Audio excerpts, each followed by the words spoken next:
Good afternoon, everyone. Good afternoon. We're going to go ahead and call our meeting to order. We've got a lot on our agenda, so we're going to get started and jump right in. Buenas tardes a todos, bienvenidos. Tenemos intérpretes disponibles hoy. Si usted necesita un intérprete, por favor, déjenos saber, déjele saber a un empleado y les podemos ayudar con intérpretes en esta tarde.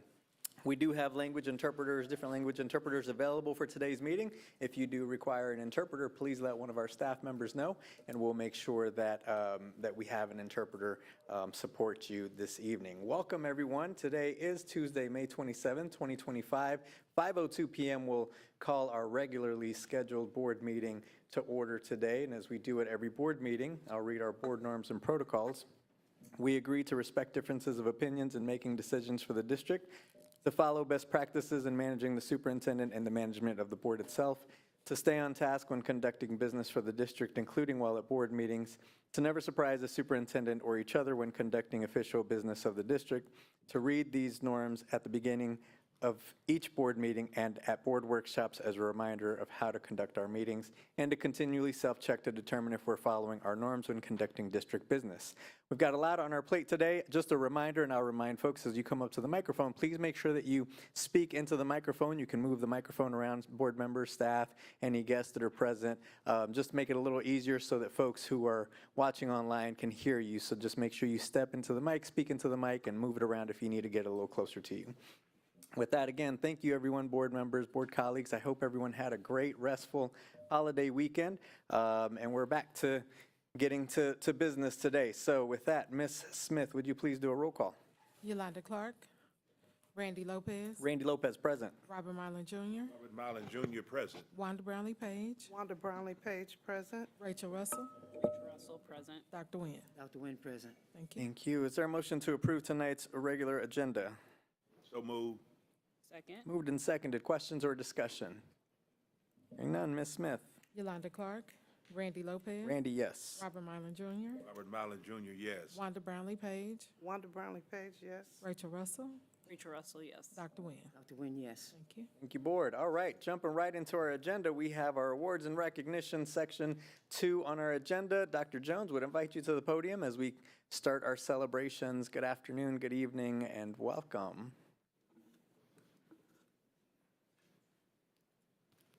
Good afternoon, Board President Lopez, Vice President Russell, Dr. Stubblefield, and to all of the Board of Education. Good evening. I am pleased to bring to you the several awards, one of which being the Toyota Teacher of the Quarter Award. Not sure if there's a PowerPoint, but we're going to go on and start. There he is. Give me just a moment.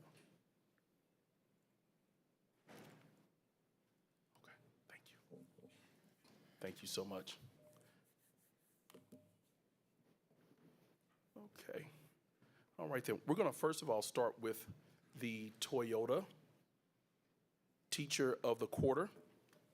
The Toyota Teacher of the Quarter is, I would like for you to help me congratulate Ms. Jasmine Lowe, a dedicated science teacher at Wyandotte High School.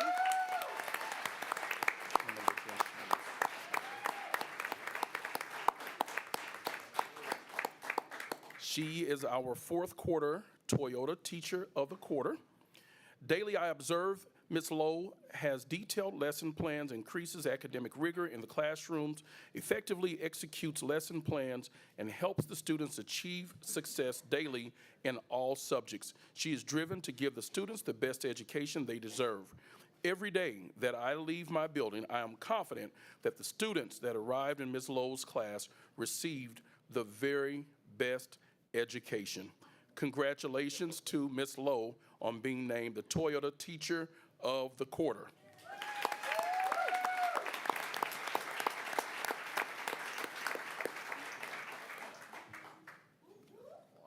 Bulldogs. Employee of the Month. Here we go. Mr. Edgar Corral. He is the IT staff at Carl B. Bruce Middle School.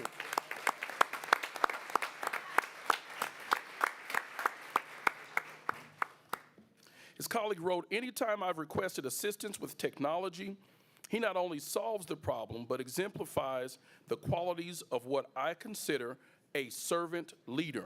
one who prioritizes the needs and well-beings of others.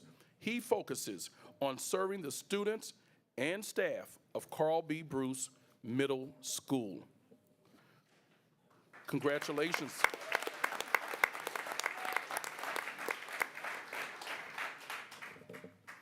Our certified person of the month is Ms. Carrie Carpenter.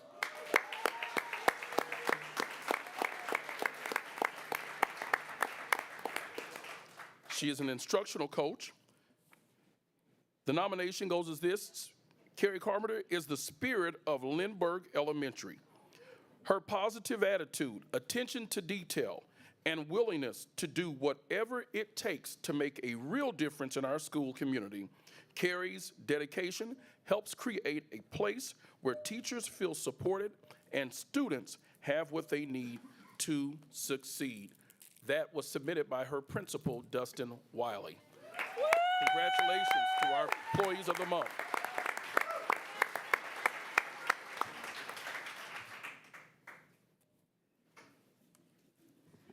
All right. Good evening, Board President Lopez, Vice President Russell, board members, Dr. Stubblefield, and community members. Good evening. I have the honor of introducing our May Students of the Month in lieu of Dr. Lucero in her absence. But we are very, very excited because these students have done some amazing things. Our first student is Kaylee Jones.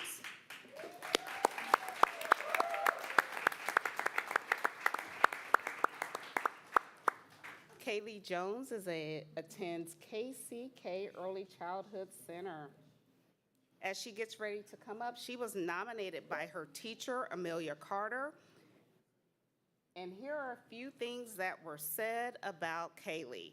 Now finishing her second year of preschool, Kaylee has set the example each and every day for engaging kindly, calmly, and creatively in our learning environment and showing what positive participation in learning looks like for all of her peers. As a role model to her young friends, she has shown how to be helpful and a caring problem solver as obstacles come her way. She is imaginative, enthusiastic, empathetic, and centered as she engages in play and artistic expression. She has grown to become a natural leader in her interactions with peers and leads with a compassionate example all that she does. We are so grateful for Kaylee's brilliant, warm-hearted, light spirit. And what she told me, in that kind, light-hearted, warm spirit, she aspires to be a police officer. So please give her a round of applause.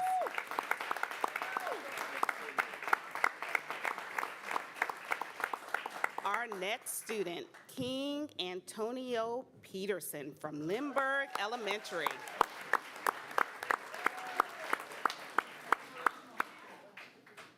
King Peterson was nominated by his principal, Principal Dustin Wiley. It's been stated that King has shown incredible growth and perseverance since joining Lindbergh Elementary. When he first arrived, he faced challenges in finding success at his previous school. However, with the strong partnership between his family and the staff, King has truly exceeded expectations. Over the past few months, he has demonstrated remarkable maturity, leadership, and a positive attitude every day. We are so proud of the progress he has made and the example he is setting for others. King's hard work and determination makes him a deserving choice of the May Student of the Month. Now, this is what he says.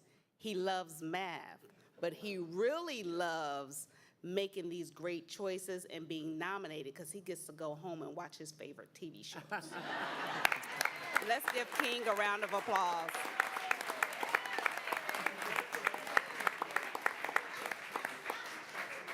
All right, our elementary student, Elmer Chinchilla Estrada, John Fisk.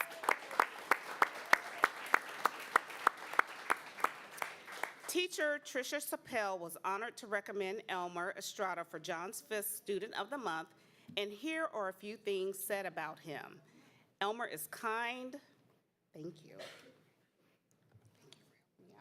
Elmer is kind, considerate, and has one of the most positive attitudes I have ever had the pleasure to experience.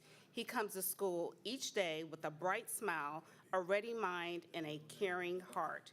Elmer not only works hard and stays engaged in his learning, but he also takes time to check in with others, showing a level of empathy well beyond his years. Elmer truly embodies the qualities we hope to see in all students because of his strong work ethic, great behavior, and kind heart. Elmer is truly deserving of this honor of being named District Student of the Month.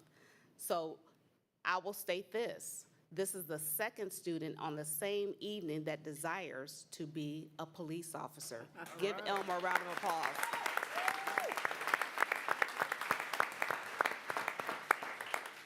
And he did throw in there, or maybe a scientist. Thank you, Elmer. Congratulations.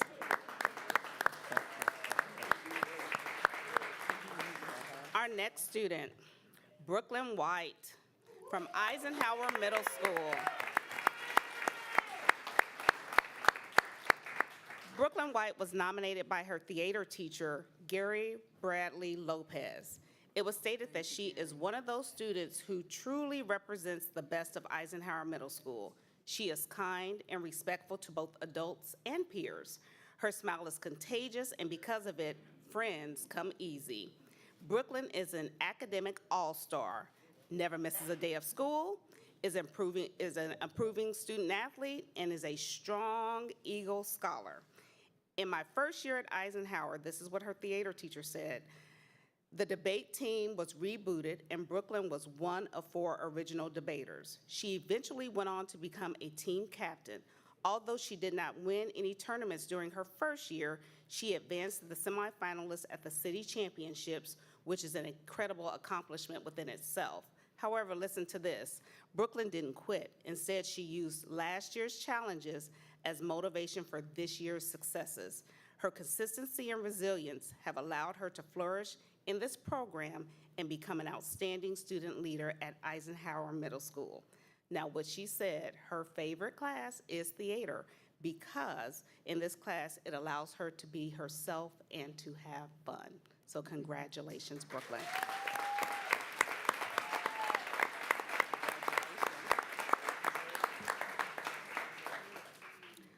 Our high school student, Asia Andrea Jackson from J.C. Harmon High School. Although Asia couldn't join us on this evening, I do want to state what was stated around her nomination.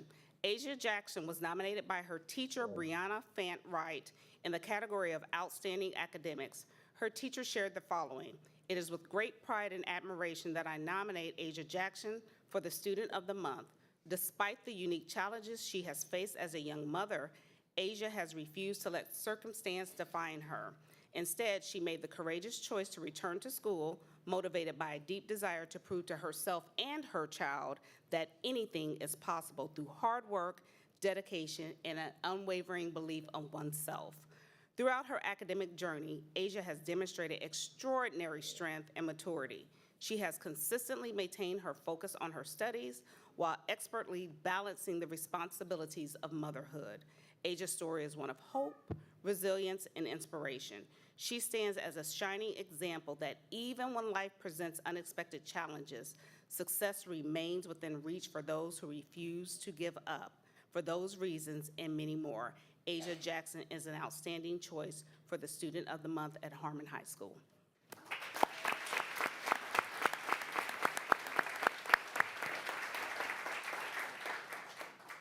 That concludes our Students of the Month. We'll have Dr. Scott come up. Thank you. Thank you.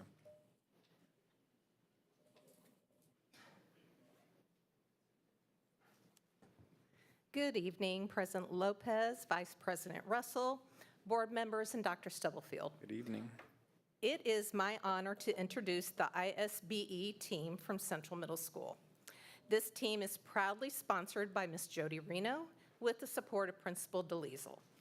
What makes this group especially noteworthy is that it is comprised of newcomer and level 1 multilingual students.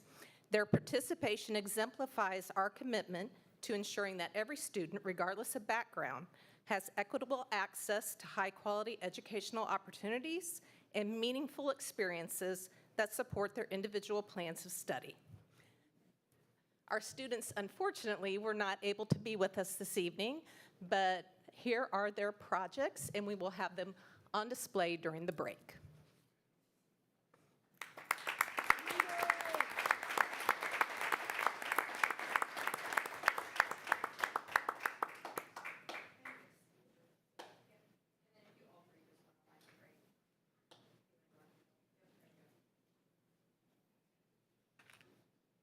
All right, Bear Cubs.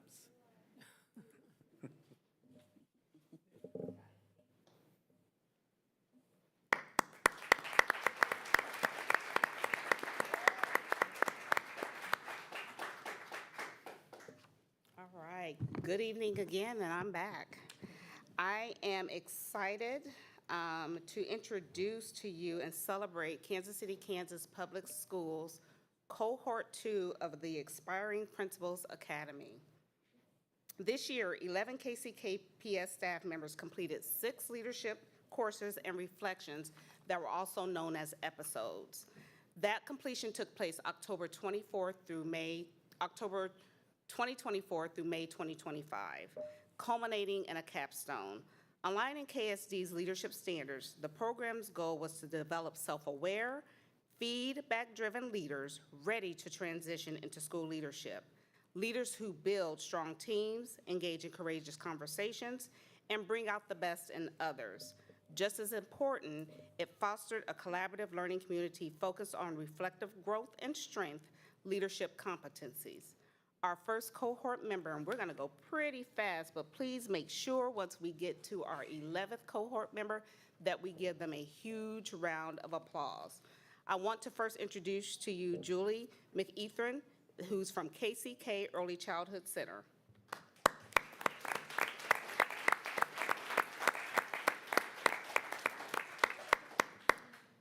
Amy Thatcher from Carruthers Elementary.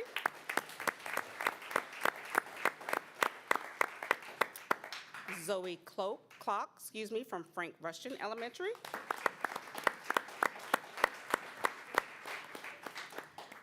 Alex Villasenor from Mark Twain Elementary.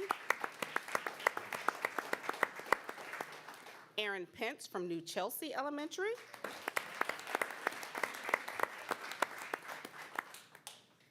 Benjamin Mitchell for Quindaro Elementary.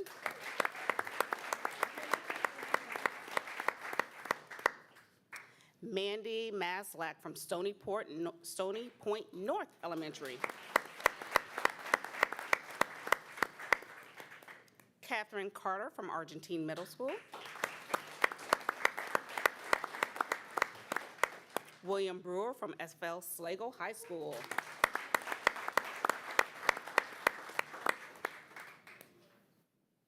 And many of them are coming with their certificates that they are going to show very kindly. And if we need to get them, we'll have someone bring them to you. We have Sonia Scott from J.C. Harmon High School.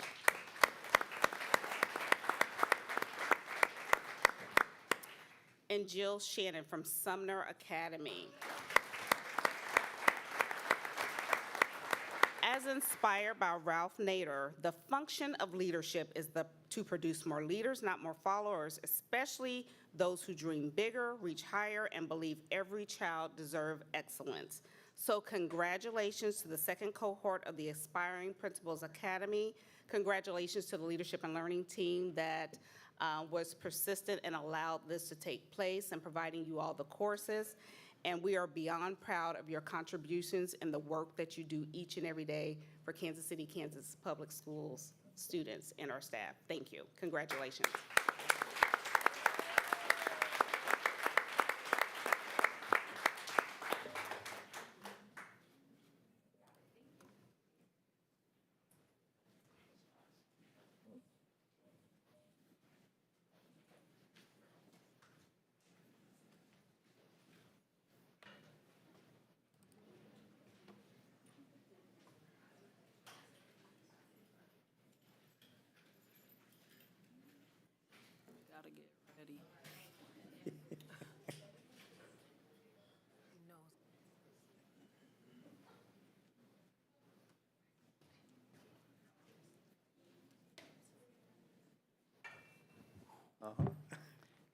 Good evening.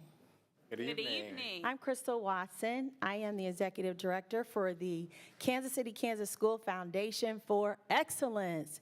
And I am so excited to present to you a project that our students have the opportunity to be a part of.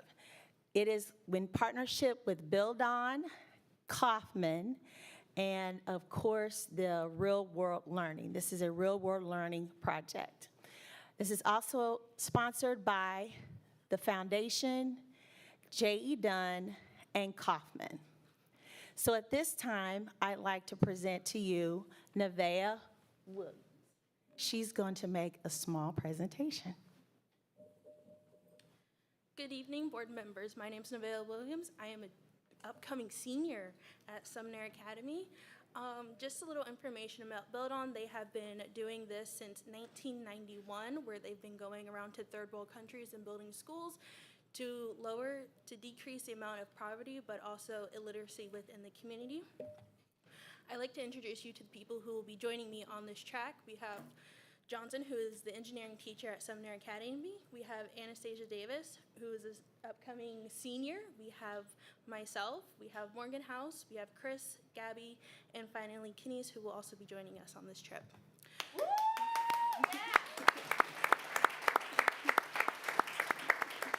So where we will be going is Guatemala. Some things to know about Guatemala is their official language is Spanish, but they also have 22 unofficial Mayan languages. Their culture is influenced by Mayan and Spanish. Climate is tropical, looking at lows of 50 and highs of 80s. Over half of their population lives in poverty, and about 16.97% of people 15 and over are illiterate. Guatemala is also known as the hunger hotspot, and about 44% of the population lacks access to clean water. A few fun facts is that's the origin of chocolate and also a major export of coffee as well. So, I apologize because I'm going to butcher this probably very badly, but the community that we'll be going is San Lucas Sunshine. It is located in department number 5, which departments are similar to kind of states. Some things to know about this department is they have a large indigenous population. Why we'll be going is we'll be going to build a school because schools there are very not well maintained, or when it rains, they have open windows, dirt floors, meaning they can't have this type of education we have here. So being able to go and build these schools there, it allows us to kind of give them the gift that we're privileged to have here. So kind of an idea of what we're gonna look at is on June 3rd, we'll be arriving to Guatemala. We'll be taking a 2-day trip to get to the community, so we'll arrive in our community by June 4th. From June 5th through the 8th, we'll be working on site, which I'll get into what that looks like in a minute. We'll be looking at about 4 hours at the work site. By June 9th, we'll be kind of saying our goodbyes. We'll also be going to Cuban to kind of see an officially built school there. We'll have our final dinner, we'll say our goodbyes, and on June 11th, we'll be making our way home. So the kind of travel route we're looking at is we'll go from Kansas, we'll go to Atlanta, Georgia to meet up with the other school who will be joining us, which is Sarasota in Florida, and then we'll make our way to Guatemala, and we'll have the same route back to Kansas on June 11th. So kind of our typical day, we'll wake up at about 7, we'll have our breakfast, we'll go to our work site, we'll do lunch, group reflection, culture workshop, and then finally we'll have our dinner. We'll be doing this for the about 3 days that we will be in that community. And kind of why we do this is because it gives us experience in like engineering and gives us like real world problems that not a lot of us get to face on a daily basis. So being able to go and accomplish that in another community and have an impact that's going to last generations is something that I'm excited to do, and I think the people behind me are also ready to do. Thank you very much. Did she not do a great job? Man. Impressive. I'm so impressed. I'm also very happy to say that the foundation, this is the first time that the foundation has ever funded a project like this, where students from KCKPS will go to another country. So this is unprecedented, KCKPS. Okay, thank you very much. So at this time, I'd like to introduce Dr. Angela Wright. This is in great partnership with her. Angela, please come up. Thank you so much.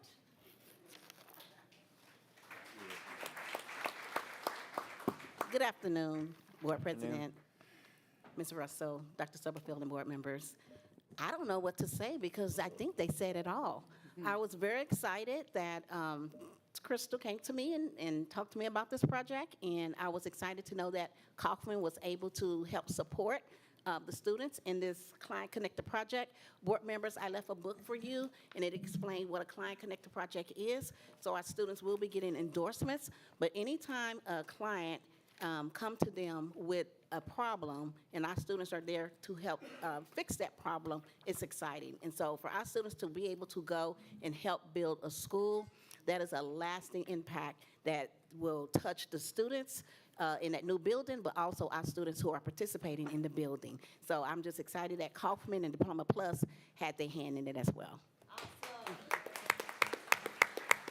Okay, bring in the bags. So I'd like for all of our students to please come to the stage or the platform.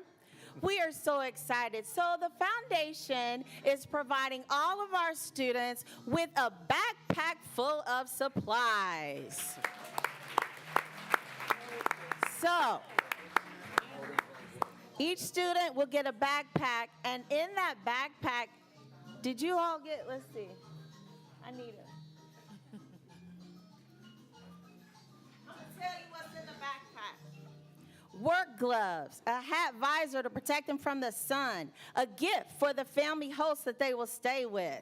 They're also gonna get a sleeping bag / blanket, sunscreen, insect repellent, liquid hand sanitizer, a small little pillow, extra durable water bottle. Actually, they're going to get 2. They get a light drawstring bag to carry, extra gallon Ziploc bags. They're going to get a grocery bag for their dirty clothes. They're going to get a poncho rain jacket. They're going to get a combination lock, a headband flashlight, a solar-powered, well, you'll share this, solar-powered recharger because there's like limited electricity, and that's it. So what do you guys think? Not bad, huh? So Carl at Sumner will be accompanying the students. I was planning on going, but I'm in the middle of a very special occasion this summer. So Dr. Kenise Willick will be going in my stead, and raise your hand. And then I also want to give a big shout out to Dr. Zachary Conrad. Dr. Conrad, please raise your hand, stand up. Everybody please give him applause.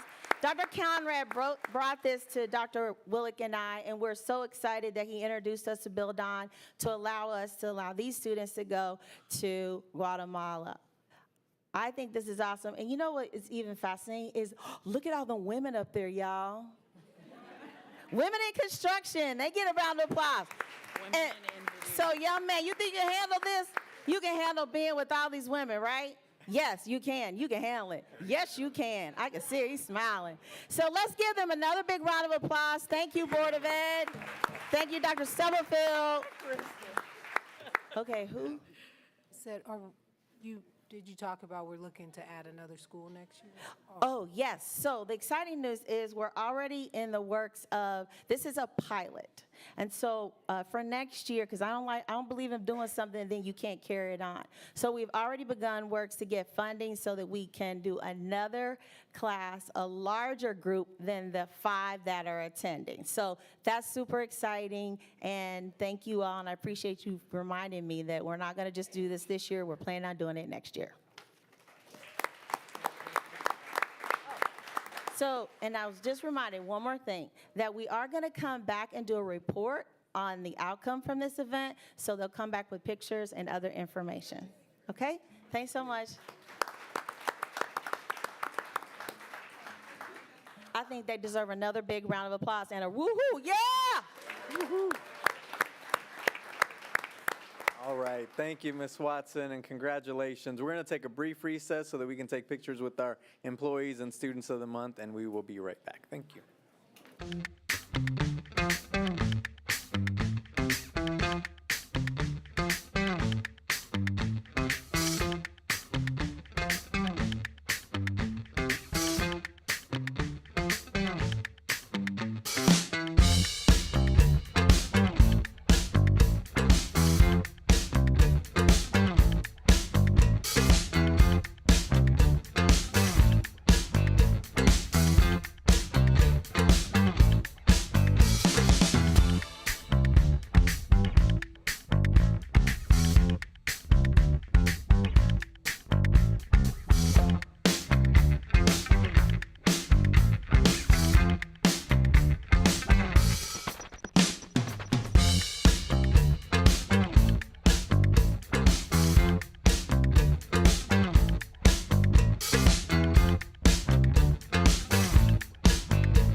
giving us a brief moment to congratulate all of our students and our employees of the month and everyone doing great things as we celebrate our staff. Congratulations to everyone on your accomplishments and to all the families and support folks who are around them to cheer them on. Thank you for being here today. Board, we're going to continue with our agenda. Item 3, we are at the community comment section of our agenda. As a reminder, everyone is welcome to give comment. Please sign up the Monday at noon before the board meeting with our board clerk. Just let her know you would like to speak, that you would like to speak and the topic you would like to speak on. Make sure we have your contact information before you leave today so that we can follow up with any follow-up items after today's comments. When you approach the microphone, just a reminder, please make sure that you speak into the microphone so that we can hear you clearly and so that the folks online can hear you. That would be helpful. You will have 3 minutes to speak. Please state your name, and then you can begin speaking. Your time will start after you begin to speak. At 30, you'll have 3 minutes. At 30 seconds, roughly, I'll try not to interrupt you, but around 30 seconds, I'll let you know that you have 30 seconds before your time is up. At your time, I'll let you finish your statement, but then I will let you know it is time, and then we will have to move on. So, first on our list and I apologize if I mispronounce your name, you can correct me when you come up to the microphone and state your name properly. First on the agenda, Hermoine Gutierrez.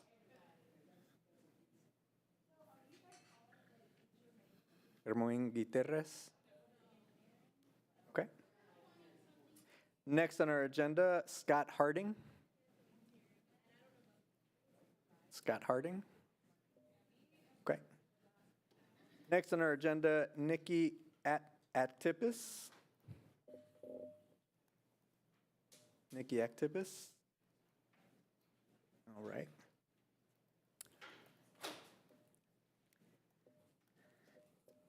And I don't see if Dr. Conrad is there, but if anyone's on Zoom, if you'll let me know, I don't have my Zoom open, but if any of those folks who are on public comment, if they're on Zoom, let me know. Or Google, I'm sorry, not Zoom, Google Meets, thank you. I knew what you meant. Apologies to Google. Next on our agenda, Kira Martini. Kira here.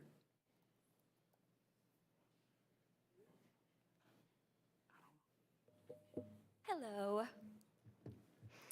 I'm Kira Martini. I would like to quote our district website, which says about our slogan for the 24-25 school year, better every day in every way. We're looking at all of the aspects of our jobs and lives and looking for more places where we can work on improvement, making not only ourselves better, but also our communities. I'm going to be very blunt. Despite my optimism and best effort, things only seem to get worse every day for my school community, and in ways I never imagined. I'm a speech-language pathologist in KCKPS. I've been here my entire career, and I've been privileged to serve Stony Point North Elementary for the last 6 years. Those familiar with SPN know we serve a large population of students with special education needs. Our building houses 3 different specialized programs for students with a range of unique and high support needs.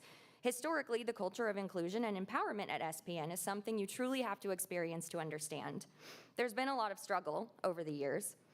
We've had to be resilient, and we've had to rely heavily on one another. As a team, we've had more than our fair share of experiences in each area of concern outlined in both of the audits conducted by the University of Kansas. I could talk for the rest of my allotted time about those.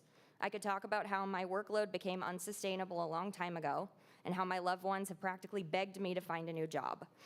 I could talk about how when you're working in a system characterized by such widespread dysfunction, you start to wonder if you're mitigating harm or if you've become complicit in it. My team has weathered the storm for the last few years because of our collective strength, and because our building principal and assistant principal have gone to bat for us more times than I can count, protecting our students and staff in special education from numerous unethical and potentially harmful situations. My community at SPN is ending the school year grieving because both of these long-term, well-loved, and respected building administrators are not coming back to us next year. Neither was even considering leaving at the start of this school year, and both are departing, citing retaliatory and compromising situations incited by administrators in our SPED cooperative. Those in education know just how priceless good principals can be. To have 2 compassionate, ethical, strong administrators who understand SPED process and procedure is a rarity. To lose both fills my heart with a fear and anguish I can't describe. Every year, I lose more colleagues in special education due to the conditions in our cooperative. The net loss community-wide is staggering. These conditions are now causing us to lose people outside of special education. How many more must we lose? I'm terrified that a year from now, I too am going to have to make the heartbreaking decision to leave. 30 seconds. Because fear of retaliation is a well-established concern among us, and my job is hard enough as it is. And because no matter how deeply I love my students and the work I do, I can't keep going at this rate. I share this, and I beg you, please do look at all of the aspects of our jobs and lives in order to identify more places where we can work on improvement. Because in order to be better every day, we have to first stop letting things get worse. Thank you. Thank you.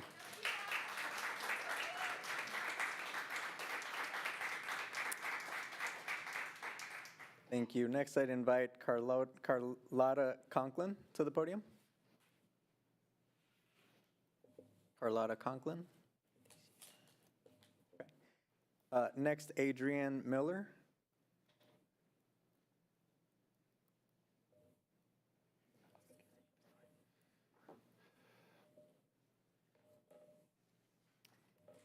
Good evening.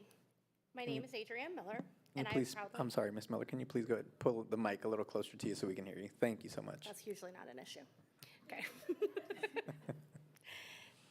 Good evening. My name is Adrienne Miller. I have proudly served the students of Kansas City, Kansas schools since 1999. In 2019, I transitioned from general education into special education, not for a career change, but because I myself am a special needs parent and felt called to bring that same level of advocacy and care I have for my own child, Brianna, into my classroom. I love my students, I believe in them, but the systems meant to support them are failing. One concern is how IEPs are developed. Instead of teams collaborating to create meaningful plans, decisions are often dictated by SPED leadership's framework and schedule. This undermines the purpose of an individualized education program. Students aren't schedules or classroom placements. They're human beings with unique needs. When leadership overrides the IEP team, students lose access to supports that they deserve, and sometimes we risk legal noncompliance. The introduction of virtual case managers and service providers was meant to fill staffing gaps, some because staffing is just not there, others because we have run out so many teachers and staff. This has added more work to in-person teachers. We're left coordinating logistics, collecting paperwork, handling communication, but the real impact is on our students. You cannot replace in-person support with a screen and expect the same connection, consistency, or results. Some students, like those needing speech or DHH, have gone without services for multiple weeks and months due to staffing. When these concerns have been raised, leadership often seems unaware. This lack of accountability is unacceptable. Every missed session, every delayed evaluation is a missed opportunity for a child to grow and succeed. I've been part of the SPED Roundtable for the past year. We volunteer our time after hours because we are committed to be part of the solution. We've shared concerns, offered ideas, and met regularly in subcommittees, but progress is stalled. Our feedback, along with the results of the 2 KU audits, continues to be minimized, suggesting that only a few staff are concerned or stressed, and that is simply not true. Our students deserve more than surface-level compliance. They deserve to be seen, heard, and supported. They deserve a system that prioritizes real, effective services and listens to the people who work with them every day. Thank you for your time and attention, and I urge you to act because our kids are counting on you. Thank you.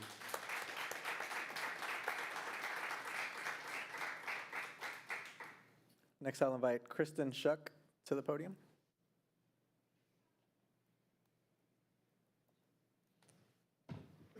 Hello and good evening. Good evening. There we go. Good evening, Dr. Stubblefield, members of the board. My name is Kristen Shuck, and I am a special education teacher here in Kansas City, Kansas Public Schools. I currently serve as the Vice President for NEA KCK, and I'm proud to share that I am the co-chair of the Special Education Advisory Group with Dr. Lowry, and I serve on the KNEA Roundtable, where we have been working hard to elevate the voices of those who know our students best, the teachers, families, and service providers. This year, we've made real progress with the advisory group. One of our proudest accomplishments was bringing the Youth Transition Alliance to present to our teachers. Through the work of our dedicated family empowerment subgroup, chaired by a parent and the director of the Special Education Cooperative, community partners came to share with our special education staff the different ways that they can help our families navigate special education. We heard from groups like Families Together, Independence, Inc., and Kansas Center for Autism Research and Training at KU. Much of the feedback after this professional development was positive, and some teachers even stated that it was the best professional development that they'd received all year.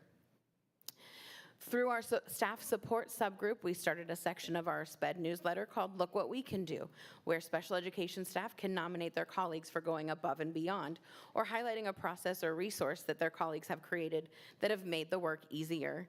At the beginning of this school year, we recognized 15 staff members that had been nominated last year.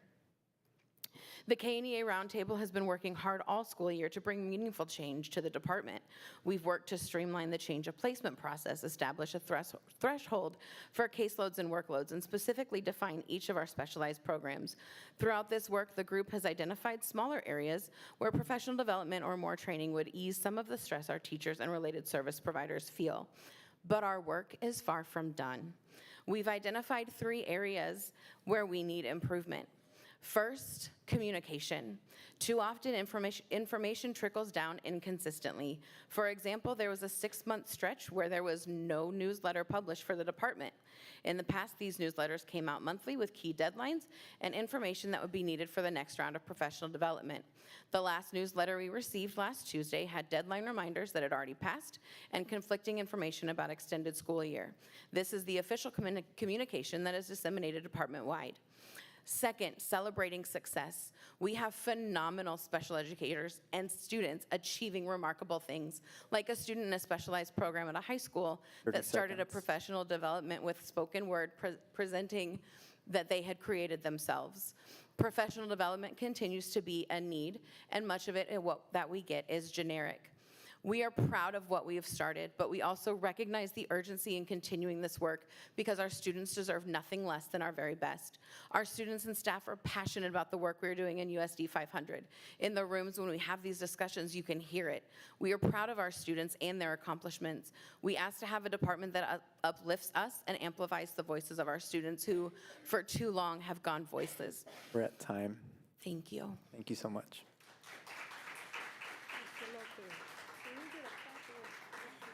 I'm sorry, can we get a copy of what she was reading? Yes, Ms. Shuck, if you would send a copy to the board clerk, we'll circulate it to the full board. Thank you. And anyone else who has spoken tonight, if you would like to share a copy of your comments tonight with the board clerk, we'll make sure the full board gets them. Thank you. Would invite, I'm sorry, was that? Ms. Miller. That was Ms. Miller? No, that was Kristen. Thank you. Next, Tamara Miller. I apologize. Ms. Miller, good evening. No relation to Adrian. Good evening, members of the board and Dr. Stubblefield. My name's Tamara Miller. I'm a gifted education teacher at Sumner Academy, and I have been in special education in KCK for 17 years. On May 3rd of last year, I was feeling so encouraged. In response to the concerns for special education, a statement was published in the staff newsletter. It outlined 3 goals: involve all special education staff, clarify roles and responsibilities, strengthen recruitment, retention, hiring, and training. The statement also indicated, and I quote, "In the coming weeks and months, we will provide regular updates on our progress and opportunities for feedback and input." 1 year later, today, it remains unclear to the average teacher what is the process, what for input and updates, what steps have been taken. 1 year later, my small department just lost 2 incredible, competent, gifted teachers. We lost them directly and exclusively because of concerns that are stated in the audit. I know these kids that lost their gifted facilitator. I know their names, I can see their faces, and I cannot tell you how demoralizing and anxiety-inducing it is to know that we lost 2 good people in a time when it's hard to replace them. Certainly, a lot of work has been done in the last year. There have been meetings, there have been some changes. I've personally sought opportunities to advocate through the NEA and the roundtable. But the problems persist, and there is not a visible, comprehensive plan for how they will be addressed. So we're teachers, right? We write objectives. What changes does SPED need to make? How will you know if they've been made? And what are you going to do if they are not made? I urge this body to demand a plan with steps that are concrete, published, regularly tracked for progress. This plan should be presented both to you and to the teachers and families with whom trust needs to be rebuilt.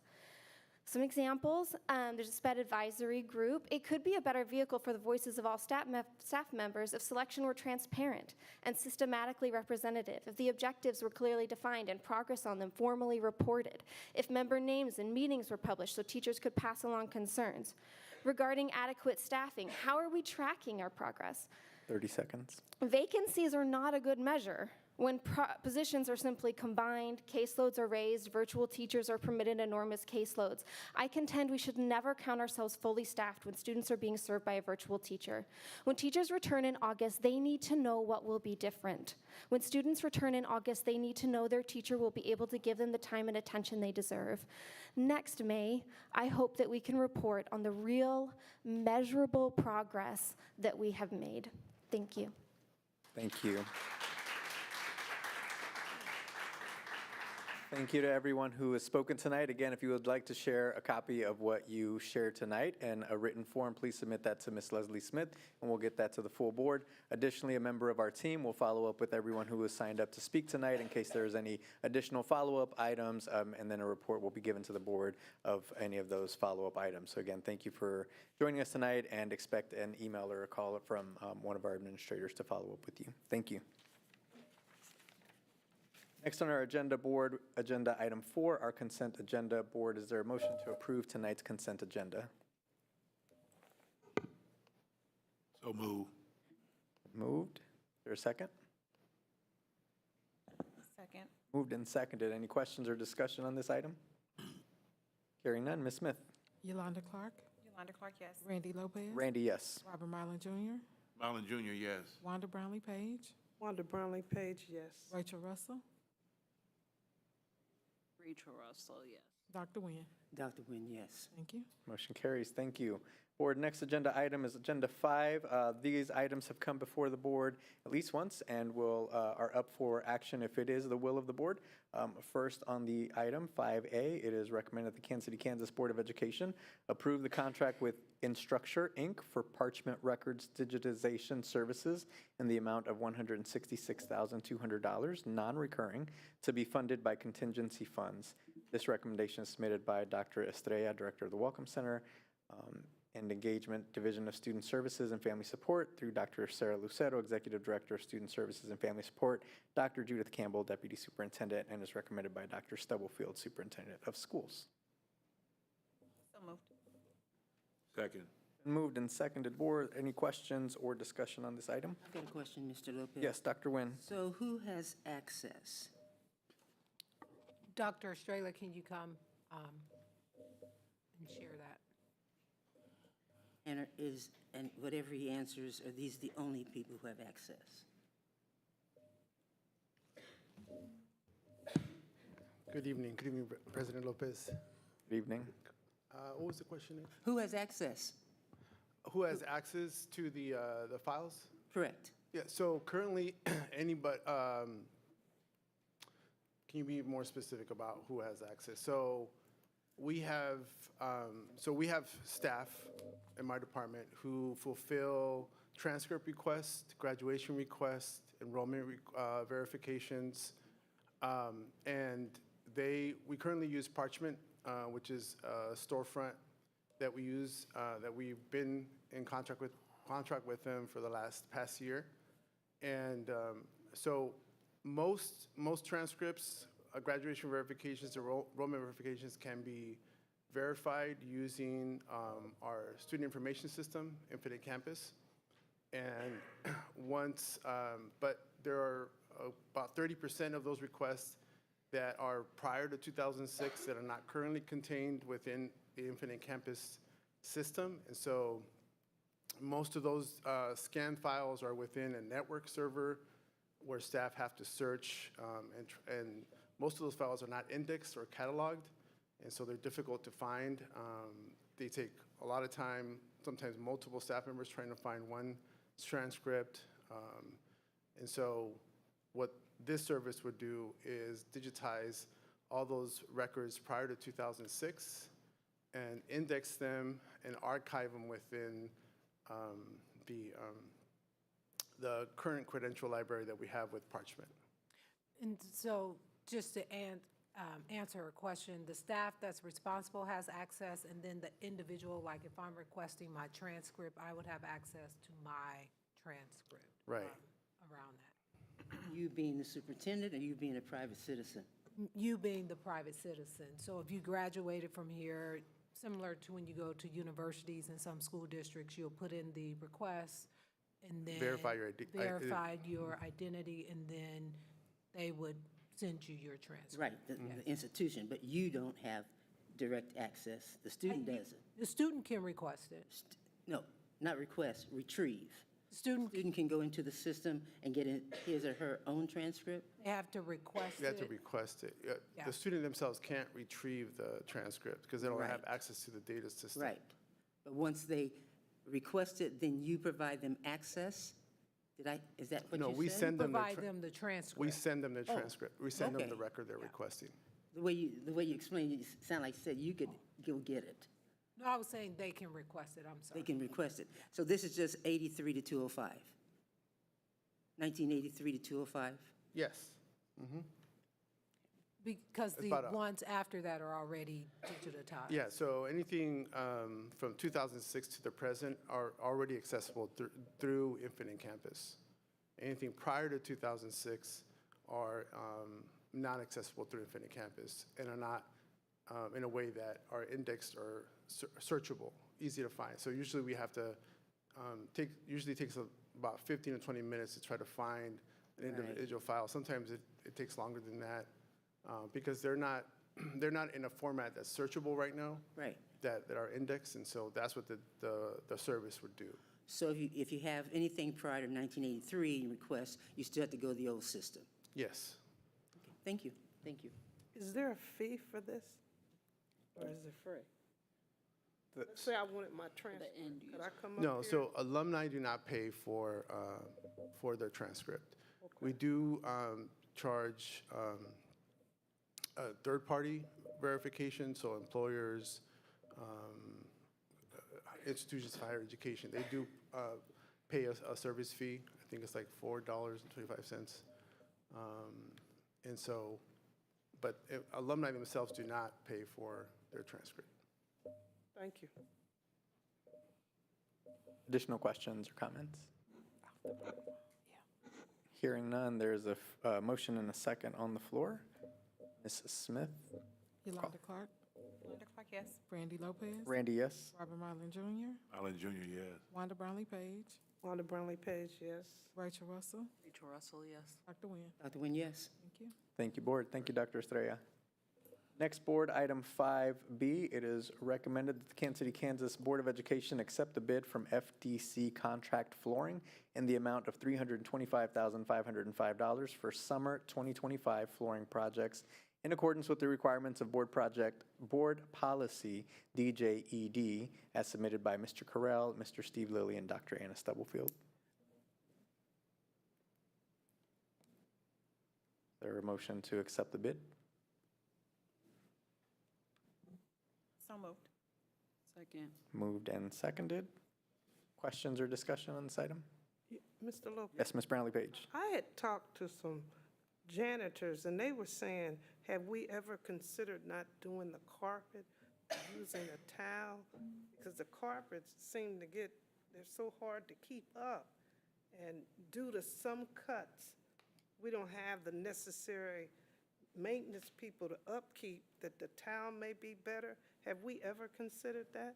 See Mr. Clemens coming to the podium. I bet he has a better answer than I could for you. Good evening, everybody. Good Evening. Yes, we have considered that, and we've done that in quite a few locations, try to replace the carpet. First of all, it's just much more sanitary.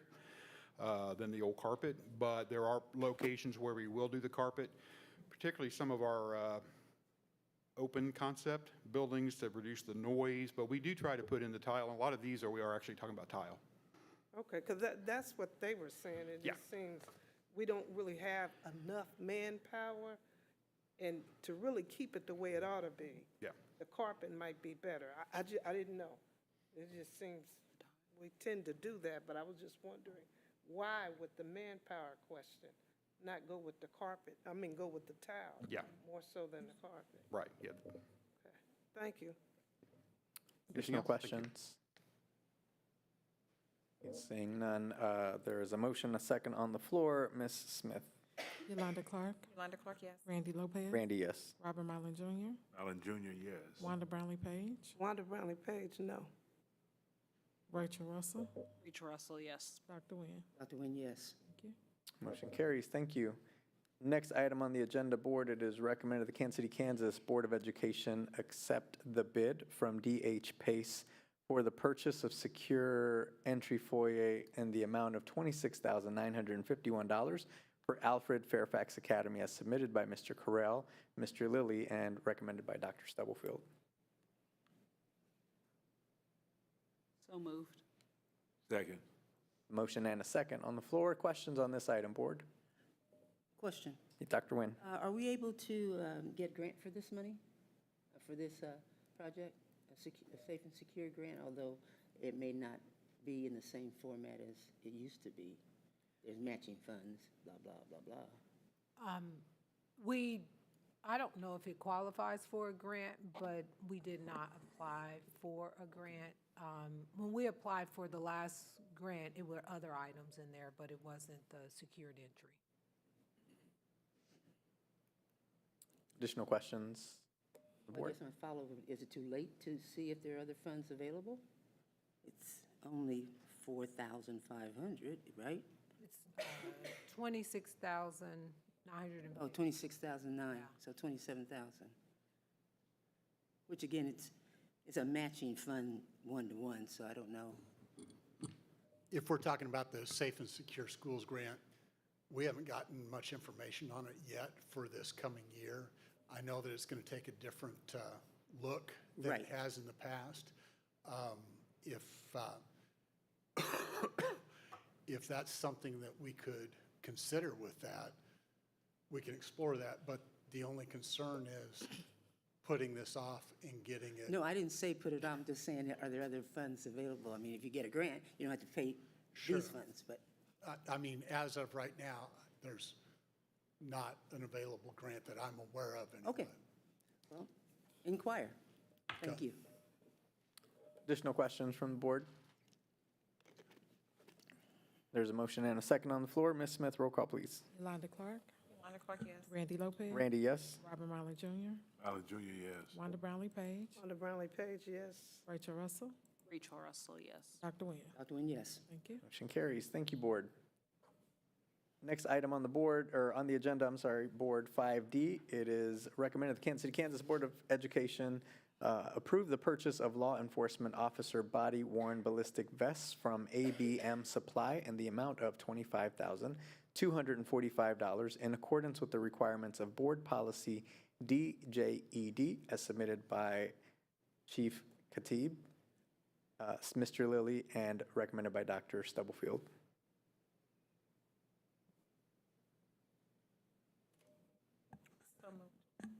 I have a question. There's a motion and a second. Question. These vests are, the quality is 17. Am I reading it right? Correct. Yes, sir. Okay, there you go. Are these brands making new vests? Yes, it's brand new vests. Okay. And they're tested and approved and all, real super good. I'm just asking. Yeah, no, that's a good question. So there's different levels of vests. You know, What level? Yeah, what level we on? Yeah, they're 2A level vests, which are for all ballistic handgun ammunition rated. Yeah, and that's the standard in law enforcement. Yeah. Okay, thank you. Thank you, Mr. Mylan. Ms. Russell, and then Ms. Brownlee Page. Now, I don't think anybody was laughing at your question, because for $1,485 a vest. serious, we ain't laughing Yeah, about this. no, I don't think, I just wanted to be clear that I think it was a very intentional question. And I guess my follow-up intentional question, and I apologize that I didn't send it beforehand, in what instances are our officers wearing the vest? Does this ensure that every officer has a vest, or this is, they wear them on some occasions, they sit in a closet for the rest of the year? What are the instances that officers are actually wearing the vest? Yeah, so all officers are provided with a vest, and they wear them when they're on duty. We don't have a specific policy that says you have to wear the vest on duty, but it is, from a functional standpoint, a vast majority of the officers that are out in the schools or out around between the schools are wearing the vests. If not, they're readily available close by in their vehicle. Okay. And I'm trying to find my words wisely, because I don't want to sound like I'm saying it's not a good investment. I guess my concern is that just in the last week of school, I came across many officers, and many of them are not wearing a vest. And so I guess moving forward, I'm not going to stand in the way today, but I think moving forward, just really understanding if this is a good investment, because if our officers are just going to have something that they're putting up, I don't know that it's worth every time that vests are expiring to wear them just to have them. Like we never know when that day will come, but if that day comes and you're not wearing a vest, that's not helpful either. And so I'm trying to find, if you understand what I'm saying, that like we're buying something that people aren't even using, but also it's a safety measure. But if we have a safety measure and the day that something happens, you're not wearing it, it's still pointless. So I digress, but I appreciate your response. Thank you. Ms. Brownlee-Page? And along that line, what's the life value of these vests? How long will they last? Yeah, so manufacturers typically specify 5 years. Doesn't mean that they're going to just fall off the person, but when you wear them, the perspiration, the wear, it starts to degrade the fabrics and the ballistic qualities of the vest. So they say after 5 years, you should replace it. And then along with the question that Ms. Russell had, do other districts require that they wear the vest all the time? Or is just kind of up in the air? If you want to put it on, put it on. If you don't, Yeah. say la vie. I don't have an answer to that.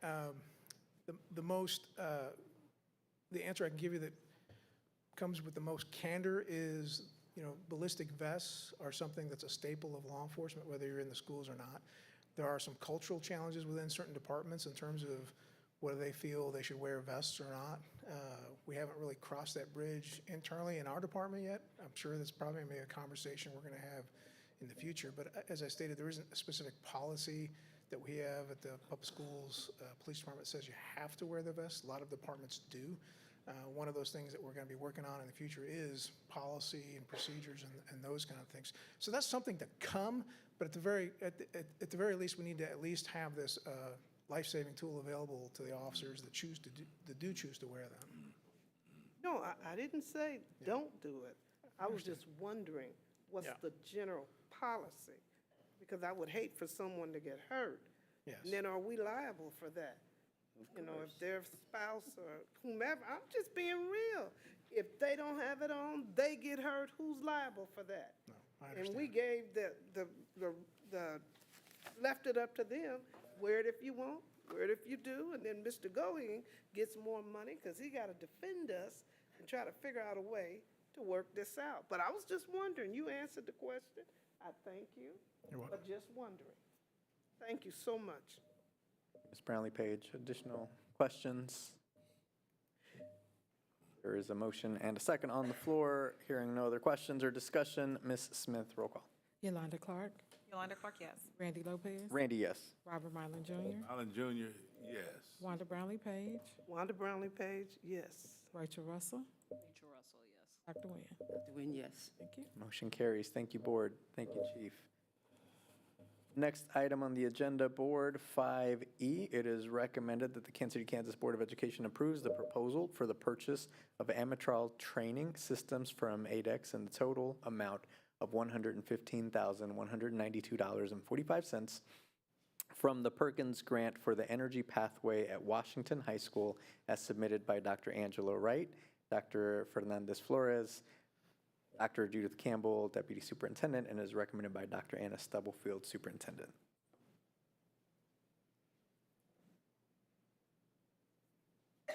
Or motion? Second. Moved and seconded. Discussion, questions? Ms. Russell? Yeah, I apologize again that I didn't ask this in advance. So is this training system, it only has access for the energy pathway, or are there other services that are, like, what is the system's capability and how come it's only limited to one building? And it traditionally, and this, I'm asking you two questions. A, what are capabilities of this program and this training system program? Maybe I'm asking you three. Why is it just limited to Washington? Is that based on the track? And then I guess my third question, is it typical that building-specific programs come from your general diploma plus budget? So, thank you. Some of the questions that you ask, I will have to take note and give you the answers later. I know that it is part of the energy pathway. It is a table workstation with AC and DC power supply that teaches students how to understand how this process works. It's equipment that students will develop real-world learning, electrical, and troubleshooting skills. But right now, I know it's through the energy pathway. I can ask and get back with you about the other pathways. So I just want to clarify. It's a piece of equipment, not an electronic system within a program. It is an equipment that teaches students how to use electronics. It related to energy pathway. Right. And then my second question, or my third question, is it usual that this is coming from the Perkins Grant, and my understanding before was that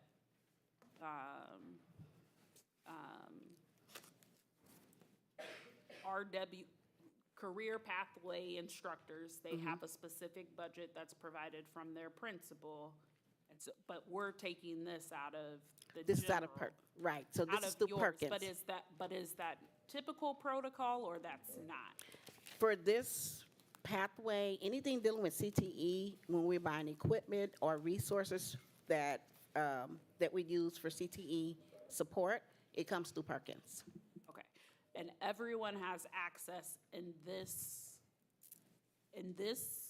number, ballpark, 115,000. So any building has access to come and ask you for equipment or materials related to CTE pathway from your budget. Right. So Kelly James is our CTE coordinator, and she's really good about making sure that whatever pathway teachers are teaching, whatever resources and supplies and equipment that you need, we provide that. And we usually do it through the Perkins budget. That's how it's paid for. And if I'm a teacher in the classroom, and I just want to clarify process, and I'm clarifying process for anyone who's listening. Okay. So the process, if I'm a CTE pathway teacher, I have a need in the classroom, I reach out to my building principal first, or I'm reaching out to Kelly first? You will reach out to your building principal, but because we meet with CTE teachers all the time and we're always sharing this information, what resources and supplies do you need to help support your teaching, and making sure that the resources that you need really impact what's out there in the industry. So when our kids go into the industry, they're familiar with the resources based on what's being taught in the classroom. So yes, if I'm a CTE And what teacher. would be a reason that someone would be told no? The only reason that I can think of if someone will be told no is if we already have the resources, Okay. right? In a different building? It could be in a different building, and we can source out to see if they're using all of those supplies, and if not, we can get it to the other building, or if there's a need that we purchase that. But telling them no, we try to make sure that they have what they need. Okay. And the other time, just to clarify, that no would happen if it's not, if it exceeds the budget. Right. And if it is not, is something that I would like to have, is not Compared to- required for the curriculum and is out of the norm. So like if they were in this pathway and they saw, well, it would be great to have, I don't know, those glasses that you, that's not required. So they would be told that is not in the budget because we have to do these other things. So if it's not something that is actually required, it's like, I would like to have this, they would be told. So then I guess, well, I hate to go down this path, but I think maybe my question is more, what you're saying is maybe the pushback around innovation and what we currently allow versus if I say this would be really unique for our students to have this, then I get told no. So then, So you would be told no if it's not in the budget. and is the budget created like right now for things that we're buying later, or it's? So the Perkins grant, you apply for the grant based off of the programs and pathways that you offer. So you talk about the professional development, the equipment need, and they get that information from the teachers and looking at the pathway and what's standard in the industry. So the grant is built around that, and then they fund the things like this. So the teachers, and a part of the Perkins grant process, you do get stakeholder feedback from end users. So the teachers are a part of the process throughout. And what I'm saying is not pushing back on innovation. If we got a grant for $300,000 and there are 3 schools and they each need $100,000 and you're trying to be innovative, it might be, and it'll be like, unfortunately, we can't do it. It doesn't mean that you couldn't, when you're applying for the grant the next year, talk about what it looks like and build into it. I just was trying to level set around, I don't want to send the message that, you know, you can create this wish list, but when they're engaging throughout the year, that would be the time that the teacher should talk to Kelly James and their principal, and they look at it and try to be fair and equitable for all the pathways. And just to add to that, we do have CTE advisory board members where they meet with our CTE teachers twice a year, and they give input as well. And based on that, like Dr. Stubblefield said, we make that decision of how to purchase those things. Thank you. Thank you. Additional questions on this topic? Seeing none, there is a motion and a second on this item. Ms. Smith, roll call, please. Yolanda Clark, Yolanda Clark, yes. Randy Lopez. Randy, yes. Robert Mylan Jr., Allen Jr., yes. Wanda Brownlee Page, Wanda Brownlee Page, yes. Rachel Russell, Rachel Russell, yes. Dr. Nguyen. Dr. Nguyen, yes. Thank you. Motion carries. Thank you, Board. Next item, agenda item 5F. Board, it is recommended the Kansas City, Kansas Board of Education approve the adoption of K through 12 Insight Let's Talk platform for $81,150 to be paid for from the Communication Department as submitted by Dr. Salinas Willick and recommended by Dr. Anna Stubblefield. So moved. Second. Moved and seconded. Board questions on this item? Seeing and hearing none. Ms. Smith, roll call, please. Yolanda Clark, Yolanda Clark, yes. Randy Lopez. Randy, yes. Robert Mylan Jr., Allen Jr., yes. Wanda Brownlee Page, Wanda Brownlee Page, yes. Rachel Russell, Rachel Russell, yes. Dr. Nguyen. Dr. Nguyen, yes. Thank you. Motion carries. Thank you, Board. Board, next agenda item, item 6, is new business. This is for information purposes only tonight, but if there are any questions on this item, please share those tonight or take the information back and submit questions to Dr. Stubblefield for a later date. And this item may or may not come back at a later board meeting for potential action. But are there any questions on this MOU with the Teachers Like Me program? Dr. Nguyen. Thank you.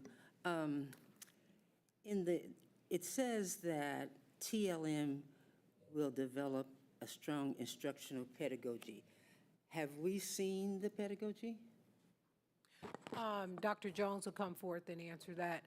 They are currently partnering Kansas City public schools. Missouri, yeah. Missouri. I know that. So he can talk about the pedagogy and their results, yes. Yes, good evening. We have not gone through their entire curriculum that they may have, but what they do is they pride themselves on having instructional and professional development with those who are a part of the Teacher Like Me program throughout their time, throughout their tenure of being a part of this program. And so they have they're actually working towards, many of them working towards a master's degree. They also have not only the culturally responsive pedagogy that they support the teachers with, because these are African-American teachers, in many cases that are going to be supporting in urban schools. And so they are continually supporting and working with those individuals to make sure that they are aware of the school environments that they're serving and supporting. They also have financial literacy that they're supporting those individuals with, so that they can, once after 2 or 3 years of remaining and staying in those Teachers Like Me dwelling places, they're able to go out and purchase their own property. The goal is for them to be, they're going to be staying in a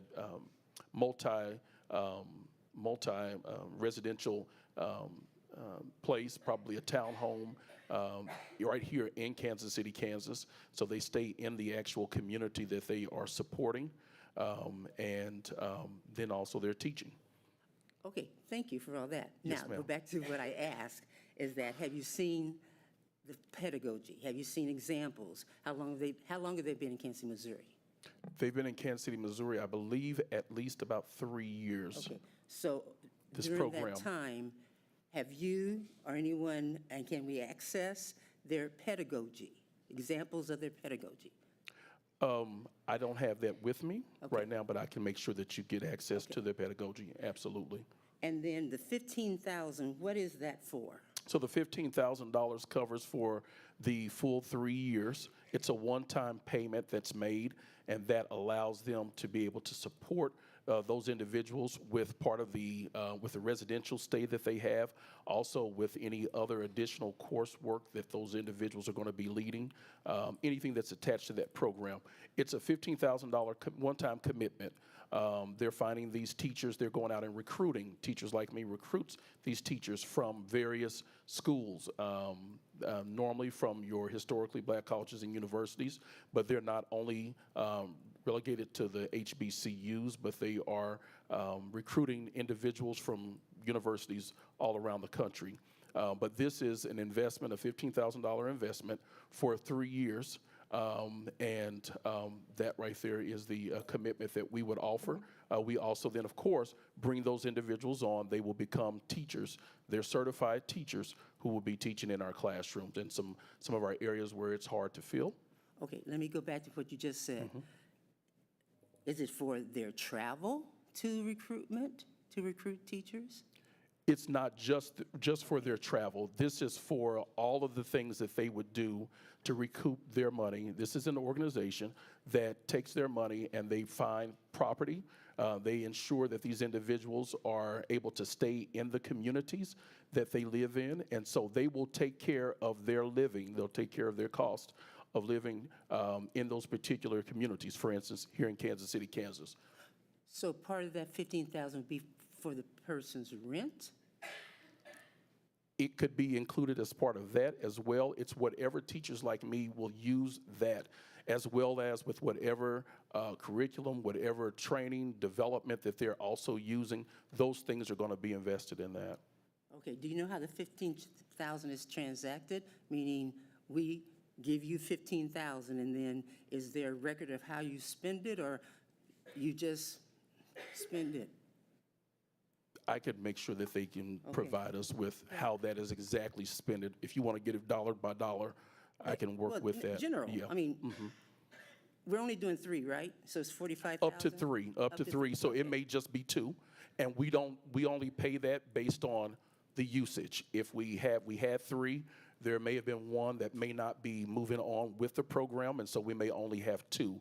And this is coming out of some money that we actually were using in a different program that we're looking to sunset. and moving it into this, where this right here would give us what we believe is a better bang for our buck, because this would be a one-time fee for the 3 years for each person that would be a part of Teacher Like Me.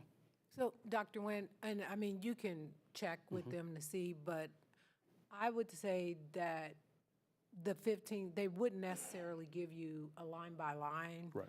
of the 15. I mean, they can say in general, here's what it goes towards, but those individuals for those 3 years, they make sure that their housing is taken care of, their additional professional development outside of what we do, that they get connected into the community. So that fee, because they have other, because they're a nonprofit, they have other funds, so it's just to help set off those sorts of costs. But you can ask them, but my understanding, based off how they've been used in other areas, is it's a fee, but what they provide to those students those teachers far exceeds that $15,000. It's just to set off some of the costs, but you can follow up. But I don't think. Well, if they've been going on for 3 years, they do have a track record, and there is an established, I wouldn't think that they would start something new, so it wouldn't be difficult. No, but I'm saying it wouldn't be, they probably will give you a line of the items that they spend money on, but it's not going to be, here's the $15,000 for Kansas City, Kansas, and we use $5,000. Gas and all that. Gas, no. But yeah. at least. But they can give you the Correct. list, yeah. And then, I guess this is to the board, and to you, what would keep, the program you're sunsetting, what's the name of that? It is a program of teacher residency, I believe. That's what I was going to ask. Yeah, one of I those thought we were programs. doing that. And then finally, what would keep your own recruiters from doing the same thing for $15,000? Well, this takes individuals, first of all, finding the teachers, finding teachers, African-American teachers or teachers of color. It's very difficult in many of our universities and colleges. We go and visit. One of the biggest issues is relocating into the community, finding the housing, finding an affordable situation where they can come in to a community that they are not familiar with. Teachers Like Me basically takes those individuals from those environments and they bring them here and they allow them to stay in a kind of a communal area. They develop relationships with each other. They teach. We're intentional about making sure that they teach even in the same school, that at least 2 of them are paired up in their schools so that they have individuals to each other to lean on, but also to embrace the community that they're serving. And I appreciate that. But again, I ask, what keeps our recruiters, the ones you have in the office over there, from doing the same thing? So They do go out and recruit. I just don't know, as far as we have not been able to offer housing to teachers that come and teach here in Kansas City, Kansas. These That is a people big. would pay for the housing? Yes, ma'am. That's what part of that $15,000 is for, is that they are going to house them for us. We don't have to worry about that. Our goal is we give them the $15,000. They take care of the housing. They take care of all those expenses and many of the other things that we shared. And we get a chance. We also hire them on as teachers, first-year teachers or wherever they are, normally first-year teachers, and they progress just like our teachers do. What were you going to say, Dr. Stubblefield? I was going to say, our recruiters do the recruiting and getting them here. The housing and those sorts of things, our recruiters don't do that. So they have partners within the community and individuals who invest in it. So that's how they are able to ensure that these individuals have a place to stay. When I was in HR, one of the biggest barriers is a lot of students said, if you can provide me housing, I will come. So this organization says, we can provide you housing for 3 years. They work with them for 3 years, and then they work with them to find a place after the 3 years in the community so that they're in the community. So that is the key difference between what our recruiters could do, is that component of really embedding them in the community that they're teaching.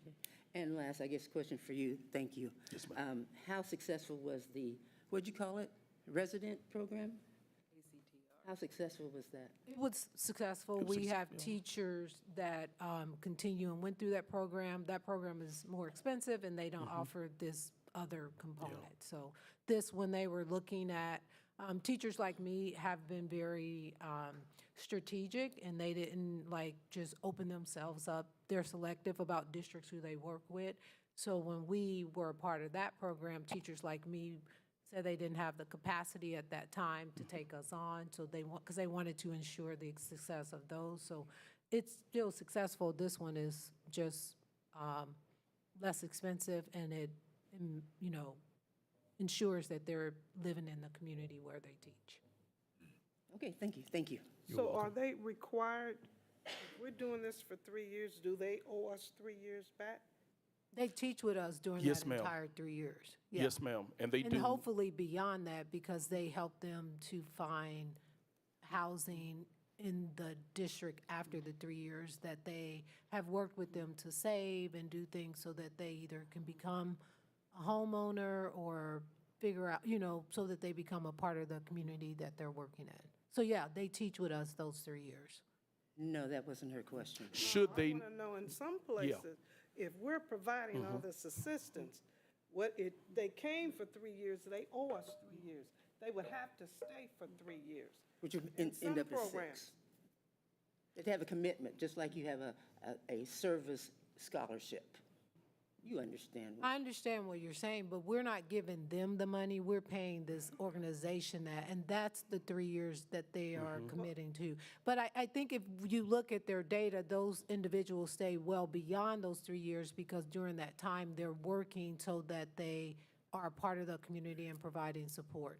But you can get the data about the ones that they've had in KCPS, when they started and how long they stayed. But their commitment is during the time that they are part of, my understanding, they are part of the 3 years. That's the guarantee. It is not like an additional 3 years, because we're not paying them directly, we're paying that organization. So we're paying the first year $15,000 for one person, and they owe us 3 years for that 15. So we're not paying them 15 every year. That's correct. It's 15 the correct. first year. Yes. That 15,000, they're committed for 3 years. So 3 in years. essence, we're paying for a 3-year commitment. They're paying us back. I think your question is, can we get them to commit for 3 years after? If you provided some assistance, Right. whether it's housing, whatever, then they in turn have to give you something back. Right. And Get you're paying it. I get what you're saying, but I've just seen them ask for more back. sure. No, I totally hear what you're saying, Ms. Brownlee Page. I think is there an additional 3 years or year or 2 years that we could get commitment from them?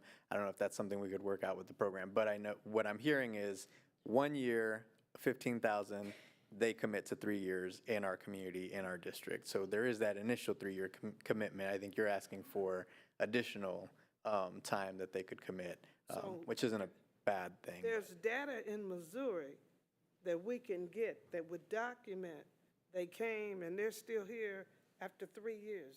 Do we have that data? So that's what I'm saying. can He get can that. get it and give it to you. He doesn't have it today, but we can Okay. get the data, whatever their data has been. Ms. Russell? Yeah, and I guess a couple of points I want to make. I encourage folks to go online, look at their website. I don't want us to walk away from this conversation thinking that the $15,000 goes specifically to housing and housing only. I want to notate that there is probably an administrative fee, housing, there probably is a stipend, but I also want to go back to data that we previously on the board have received around people of color in the classroom and their experiences, and how one of the, almost on every single one of those reports that we've received, they talked about the support around like-minded individuals. And this organization has, I want to say I have a bias. I've been following them for a while, that I'm excited for them to come to KCKPS, but it also within these cohorts, they're creating relationships and getting additional culturally relevant training, professional development that goes beyond what our district can provide. And so when we ask ourselves the question, how come our own recruiters can't do this? Because we're talking about 25 folks who have deep relationships with 3 people on Teachers Like Me's team that are specifically watching and helping grow the success of these new teachers who happen to be people of color. And so I think for us to think that two of our recruiters in our 4,000 bandwidth district, I don't know that we have that capacity. And so this organization provides that support and that guidance to these folks, which has been shown to be needed, but also I just don't internally think that we would even have the capacity unless this board made a commitment to that. And then the last thing I wanted to say was, and now I've lost it, but I guess that was just my comments, was making sure that folks understood that 15,000 is more than that, but also they're offering so much more than just housing and teachers in our district. And I personally would not support requiring that extra 3 because I think there is a commitment already being made by them being a part of this program, and we don't have to create more barriers for folks to be involved because 3-4 years from now they might be having a kid, or their partner may get the job of a lifetime somewhere else. Like, I don't want to just penalize them for being a part of this program. So thank you. Thank you, Ms. Russell. Dr. Nguyen? Well, again, in the global world of these types of programs, the expectation afterwards is not called a penalty. It's called an expectation. And so without the data, we don't know what they've done. And for you to say, which truth, we don't. We don't know the capacity of our recruiters. So we don't know a lot. And likewise, until, I think we need some clarification of the terms, because it will say with the option to renew for up to 2 additional 1-year terms. So they may not even be here 3 years. So we need to read this carefully before we proceed. And so asking someone to make a commitment is not a penalty in the global world of these types of programs. Well, I don't think I'm not referring to it as a penalty. I'm referring to it as like, we say we want more Black and brown leaders in this space. The Black and brown leaders in this space say that they don't have the support that they need from districts when they come into these spaces. So then programs get created, and here we are just generally saying that now we need to put one more expectation on how those people get into this field. That is just my interpretation of what you said, is like, oh, I give you 3 and I give you all these things, now you owe me something. Well, that's your interpretation of the process. And I'm saying in the global world of these type of programs, that is not considered penalty. But nevertheless, what I did take that is important for us, I think for us to hook onto, is that the support system you say that the district does not provide.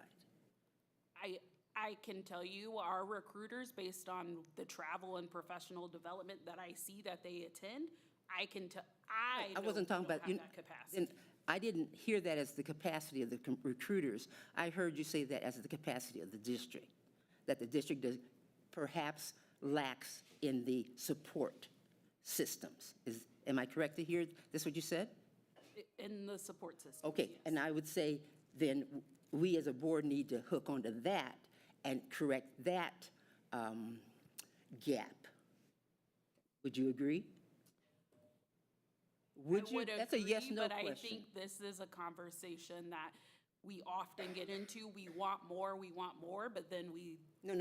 This is a district issue. Because I read in the Friday update that his department is shrinking in the next year. And so this goes back to the conversation. We can't say we want more or say retention matters, and then we say, but we also need to cut across. Okay, I'm sorry. You must be missing my point. I'm hearing you say, and agreeing with you and saying, then we as a board need to listen to what you're saying, as that the support system perhaps is not here, or is not deep enough, or is not relevant enough. Am I correct am I hearing you say that? I believe, it is my belief and understanding that the board has gone down this path before. We've talked about housing, and your words, Dr. Nguyen, we are not developers. Those were your words. We're not land developers. I'm not talking about human being developers. You're talking about human development, But the aren't you? supports aspect includes housing. Okay, but you have just added housing. What I thought I heard you say is that we don't have the support in the district, the supports for the teachers and the pedagogy and all that. Did I not hear that, or did I make it up? Okay.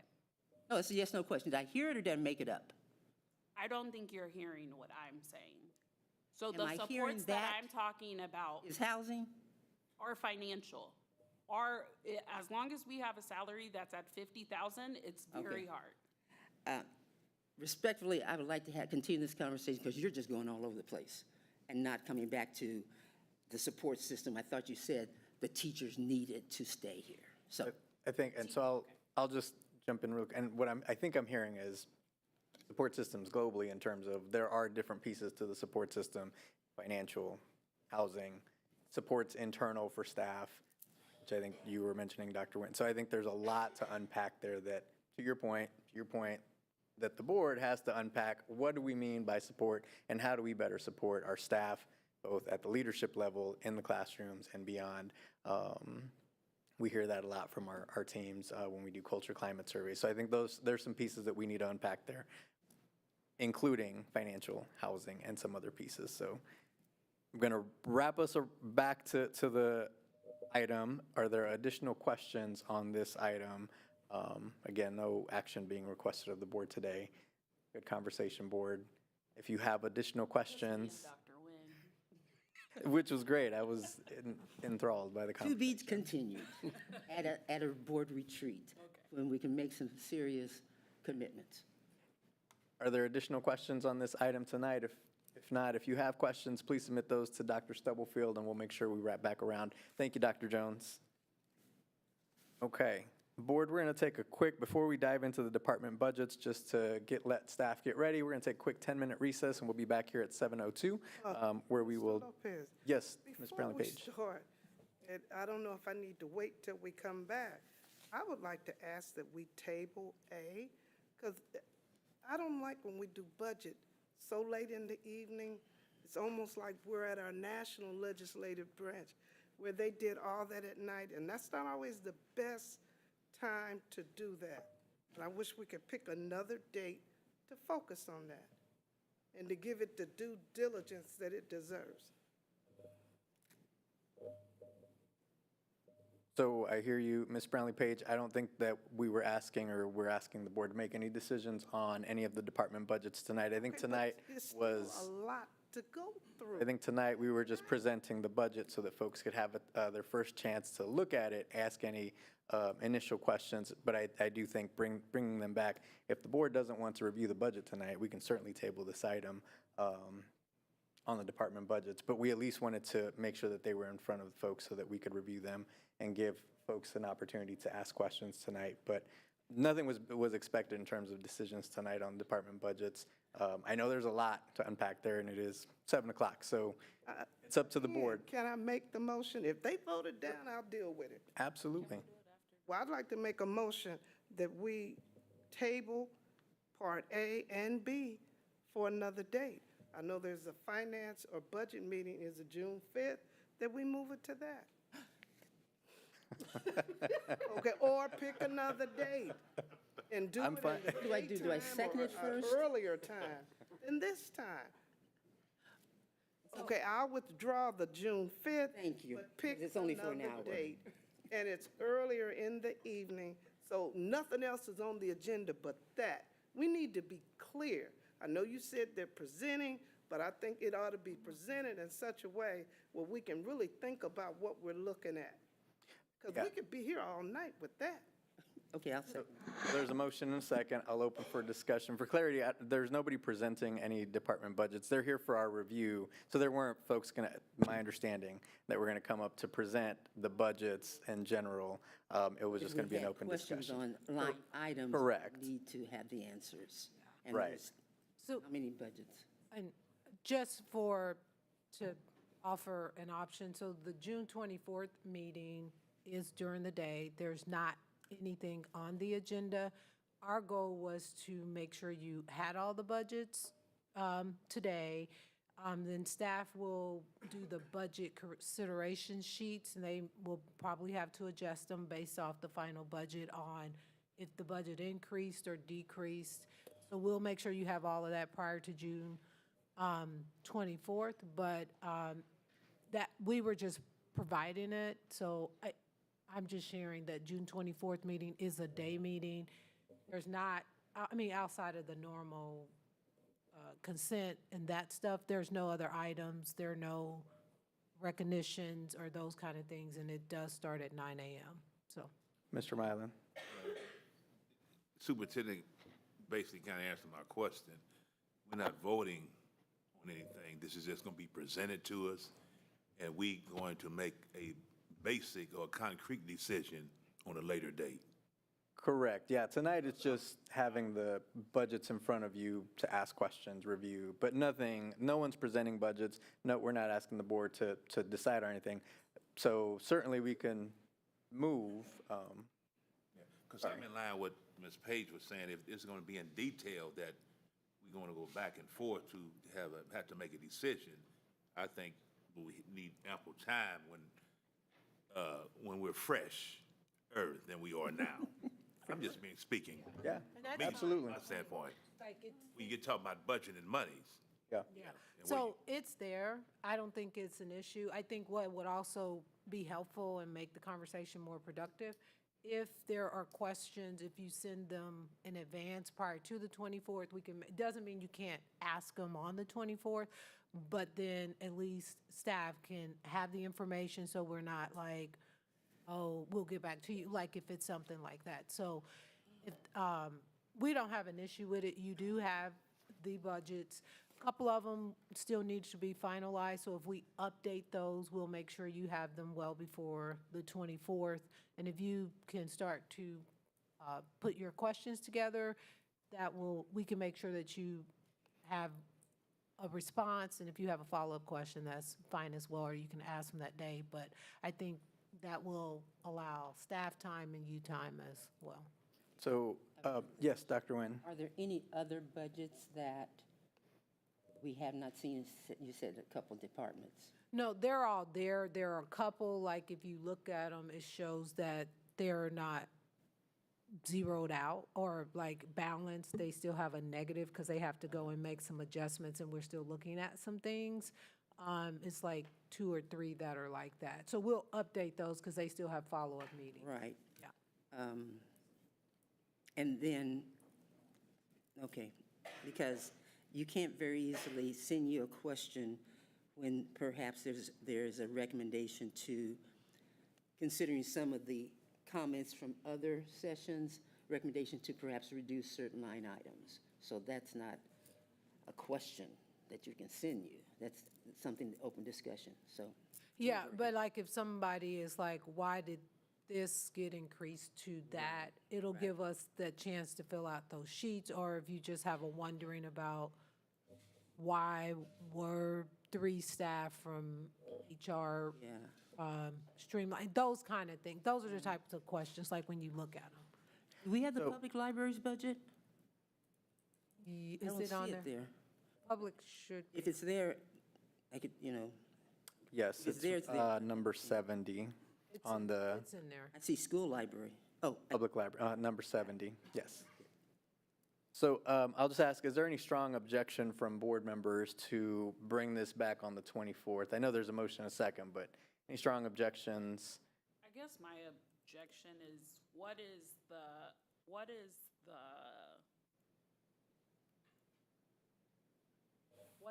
alternate of, like, what is going to be the repercussion of us not, are there any repercussions of us not? No, Okay. really, we had Just it on don't want here. us to get to the 24th, there be questions, and it'd be like, oh, we need to make a decision, and I just don't want to get in that train again. So in Brad or Tracy may be online, Brad is here. You don't vote on the budget until like July or August, but where we are now, like if you're saying, here are the budgets and you decide we want to do X, then we'll have to make shifts in department budgets. When it comes to staff, certified staff, we've already had that conversation. That's a little different. So from that standpoint, there's no, like this really was for you to ask questions or review. There was no decision being made tonight around there. We're not asking you to take any action. It really depends on some bigger decisions that you all have to make, or if you have questions about if something you want to start or shift money to. There are no pressing decisions now at this point, if that makes sense. So I know there's a motion to table on the guess I floor was in a gonna second, wait so. for Brad to give the clarity on. Oh, I didn't. When you Mr. vote, the Isnard is timeline. there? Yes. Sorry. Yeah, apologize, I don't have the dates for you in that presentation. It's the same one you've seen several times, so I can go back and pull that up. But it had the timeline that goes through, depending on the revenue neutral question or not, changes our final deadline for finalizing the district's budget as a whole. So whether we have to submit it by the end of August or the end of September, basically. So we've got time until then to make tweaks to any of these things. We present the department budgets to you for informational purposes at this point. They're drafts or working copies, as decisions are still being made by the board, administration, and in some cases the departments, as things may change as we get a little bit closer. But those are the drafts that we have coming out of all of those budget meetings we've had with individual buildings and departments. So at this point, what we were ready to do tonight was not to necessarily present anything. They're in your board library for you to see, since there's still those working copies. They're not necessarily, it's not that anything's secret about it, but they're not necessarily ready in a format that's quite for public consumption at this point, but we're ready to get your feedback. We've only received a couple of questions so far in advance, and I think we've been able to answer those pretty quickly. So as you have them that come up, feel free to email the board clerk or Dr. Stubblefield and let us know. We'll be happy to get answers to you. So far, they've been simple ones like, why did this budget line increase? Or how many positions does this salary equate to? And those are really quick for us to get back to you on. If there's more detailed ones, we might need to get the department leader involved, and if it's questions about a software or something that we may not have that answer at the ready, so. And then I guess my other question is, what is the deadline for the considerations document? When will those be in there? So we will have them to you hopefully by June 17th. Most departments just finished their budget, so now they would go back and fill that consideration document out. Is there a reason why it can't be 2 weeks before the meeting? No, some people are out on vacation and stuff, but we can get it out. We'll get it as soon as possible, so you're asking for it on the By the 10th? 10th? Yeah, we should be able to do it. Most people should be able to do it. If there are some anomalies, we'll let you know. But I think everybody's that, in here. for me, will address a lot of the questions versus sending the question, because it's either what's the increase or what is our district going to lose by you taking 20 grand from a student department, and just wanting to understand. And that was just An example, yeah. that- No, we can have those by the 10th. We'll get them to everyone tomorrow and have them to get them to us and upload it by the 10th. Can you refresh my memory? What is a consideration document? So remember last year, actually you recommended like the sheet on. That's what you call Yeah, so consideration. the budget, so you'll know, so we'll have a tracking mechanism of if the budget was increased or decreased. If for some reason somebody's budget didn't change at all, they would not have one. But because we're reducing everybody's travel and food, so everybody will have that minimally, and then other departments will have additional information. So will that reflect these numbers or different numbers? For some, it's already reflected, and for others, they'll go back and adjust it. So we'll just update them all, like some did not reduce it, so. So this is first draft, we'll get a second draft. Yep, you should have a second draft. We'll have a second draft in the consideration by the 10th. Okay, Yep. and then if we agree on reductions in certain items, there'll be a third draft. Correct. Okay. Yep. Gotcha. Can I also just ask for there was a document from the previous one, is not there anymore, that had all of the budgets and all of the numbers and the previous year. Can we get that document? Yes, yep. Thank you. Thank you. Board, it sounds like there's consensus to bring this back on the 24th. There's a couple of items that will come back that will be ready on the 10th for the board to review. So I don't know that we necessarily have to vote on the motion unless you want to go through, or if you would like to No, withdraw your motion. Okay. I didn't want to say it. No, that helped us have a discussion, so That we should. would you, I just want to do it decent Sure. and in order. sure, would you be okay withdrawing your motion knowing that we're going to come back on the 24th? And yes. Dr. Nguyen, thank you so I much. just have one question, though. Dr. Stubblefield, how do we address figures in this document, these documents that has the salaries, and then when I go to the data you gave us in February, the amounts are different in some places? If you can tell me specifically, sometimes it depends on like insurance and when it's switched and when we ran the numbers, because the insurance cost changes like mid-year. So it just kind of depends when the numbers are pulled, but if they don't coincide, we can look. Okay, thanks. Thank you, board. We'll bring back A and B, 7A and B on the 24th. Ms. Smith, if you can make sure that those are on that agenda. Thank you. Board, can we go right to 7C? In here, or did we find a place to have it? Which meeting? 24th. 24th is here, it's a regular board meeting. Yeah, but that was the meeting that we talked about being at a school. Right, and Because there, summer school and those sorts of things, it'll be here. Like, it's a challenge to be at a school right now with all the things that they're trying to do in the schools, so, yeah. Okay, thank you. Board, we're just going to run through and get to item 7C, if you're okay with that.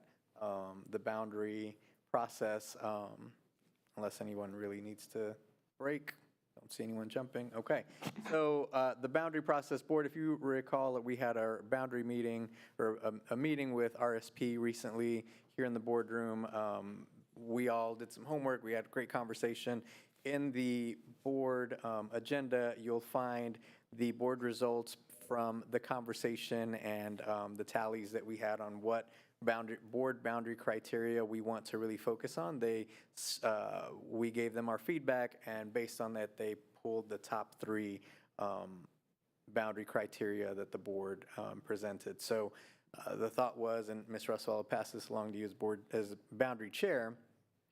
Next steps, I think we wanted to bring this back to the board to review as a board. Next, it would go to the boundary committee if there are no changes to what is being presented as criteria 1, 2, and 3. Ms. Russell, is there additional context or comments or asks of the board tonight? Nope, I don't have any. I just would appreciate you all's approval to move forward, and the boundary committee will begin meeting in June. Have a question? Dr. Nguyen. And how do you plan to make up your boundary committee? So the boundary committee was an open application that we put out last fall. And there are committee members, and if you go to the website, those committee members all applied to be a part of it. A reminder, the boundary committee is a 2-year term, and so they all just started their term this fall, and then they will be on the boundary committee through the next 2 school years. And they all live in the district? Yes. There are, I will note that there are very limited representation from some of the boundary areas that will be impacted or could be impacted by any boundary changes. It would be my recommendation that we, at a later time, and Steve and I can talk to RSP about the right process for when to bring those impacted by any potential changes into the conversation and make sure that we get those voices and that feedback.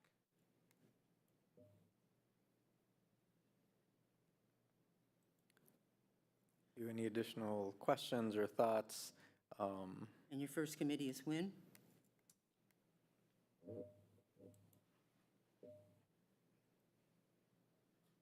June 25?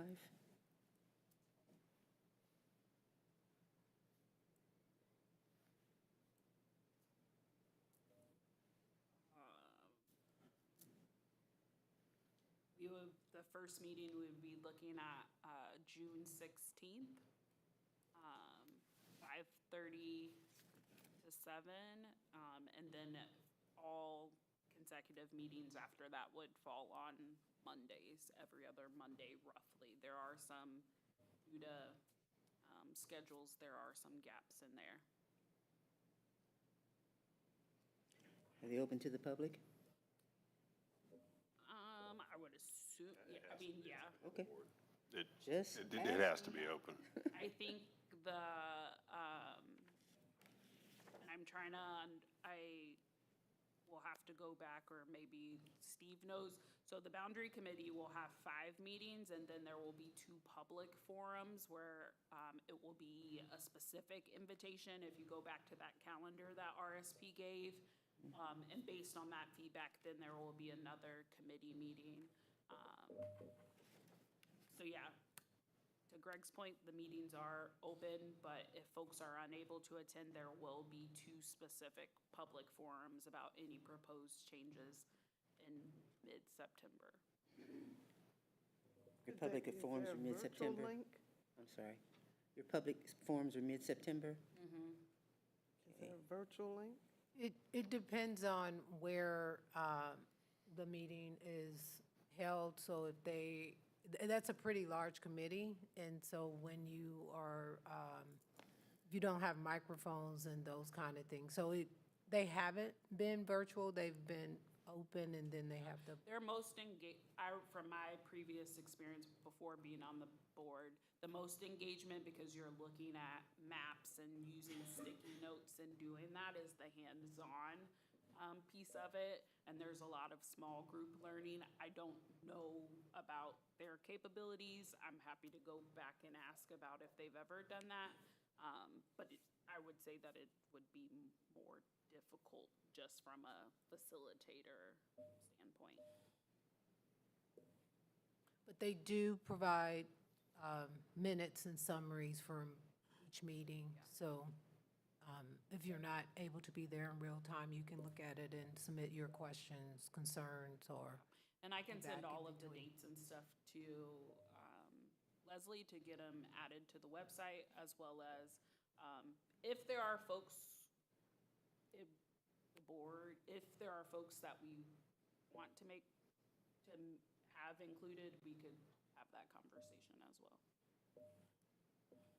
Locations, central office? Yes, I would. Thank you. Any thoughts on the proposed 3 boundary criteria that RSP sent? They were in the agenda for tonight. Were there any thoughts around, was everyone okay with these 3 criteria moving forward? They were the 3 that had the highest scores. You're consistent. Yep. Okay.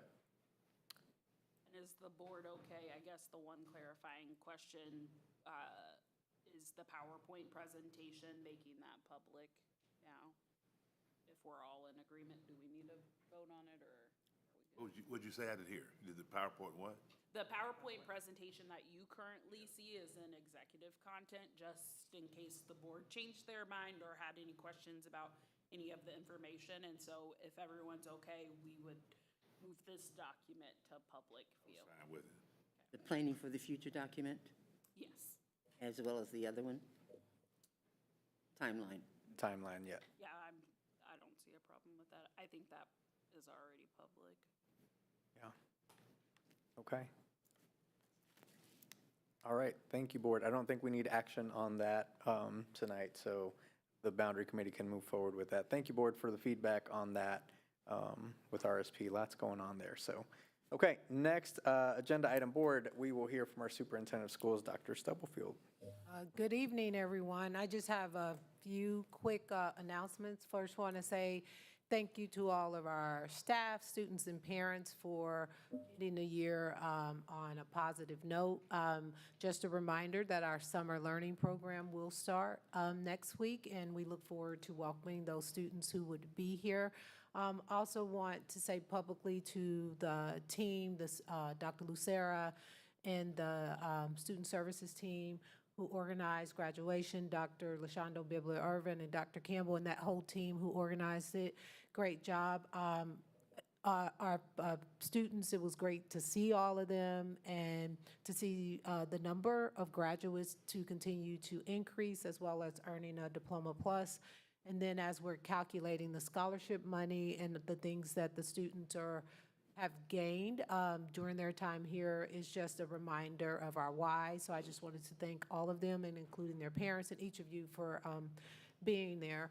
Also want to say congratulations to the Sumner girls soccer team, who had an undefeated season this year, and they scored a record 100 goals during this season, which is very, very good. So congratulations to them.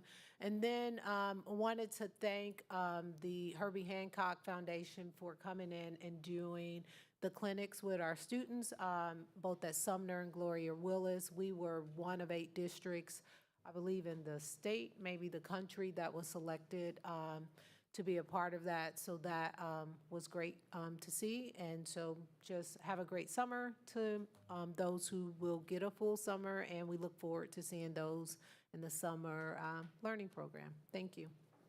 Thank you, Dr. Stubblefield. Not much to add. Again, thank you to everyone who helped out with graduations. It was phenomenal to be there. A lot of work and time that you all put into all the folks who volunteered. Just really appreciate you. It made it so seamless for all of us to just be able to show up and participate. So thank you to everyone. Congratulations to all of our students and scholars.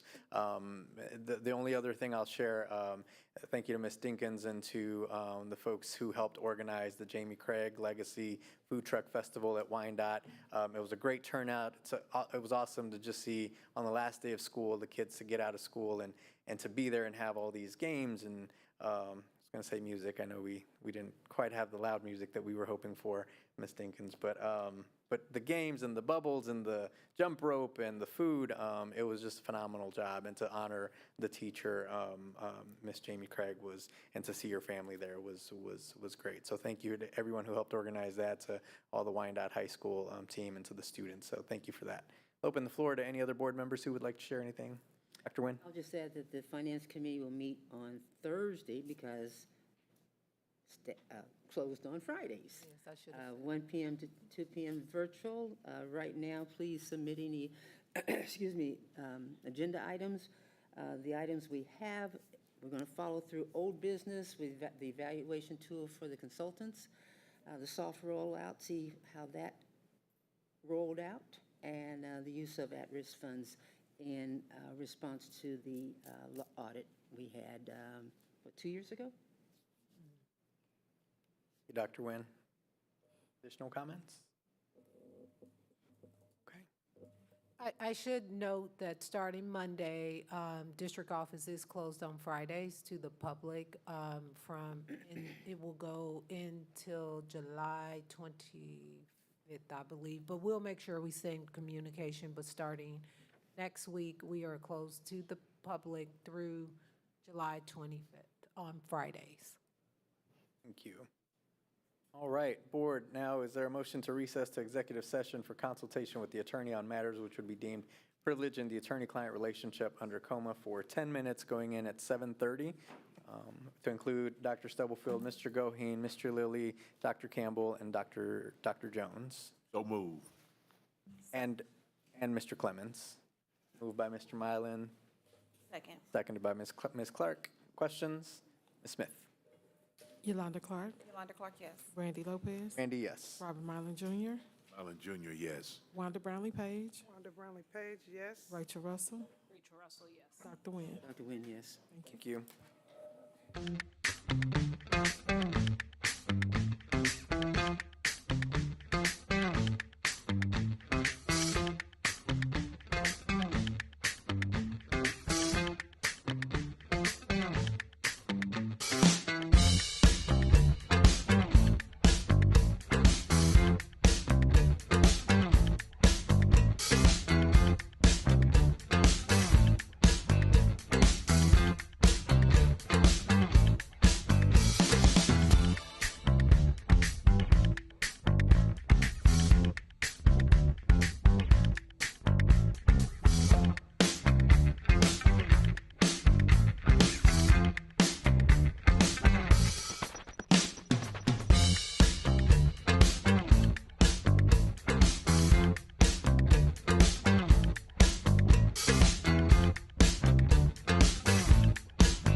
to return to open session, please?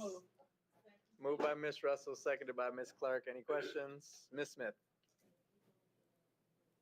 Yolanda Clark. Randy Lopez. Randy, yes. Robert Mylan Jr. Junior, yes. Wanda Brownlee Page. Rachel Russell. Dr. Nguyen. All right, motion to extend executive session for 10 minutes. So moved. Moved by Ms. Russell, seconded by Mr. Mylan. Ms. Smith? Yolanda Clark. Yes. Randy Lopez. Randy, yes. Robert Mylan Jr. Junior, yes. Wanda Brownlee Page. Rachel Russell. Dr. Nguyen. Thank you.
Moved by Ms. Russell.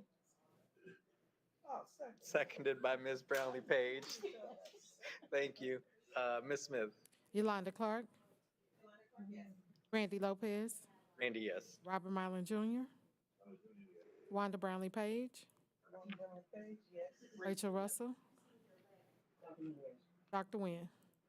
Thank you. Motion to recess to executive session to discuss teacher negotiations pursuant to the exemption for employer-employee negotiations under COMA to include Dr. Stubblefield, Mr. Goheen, Dr. Jones, Mr. Lilly, and Dr. Campbell for 15 minutes, going in at 7:56.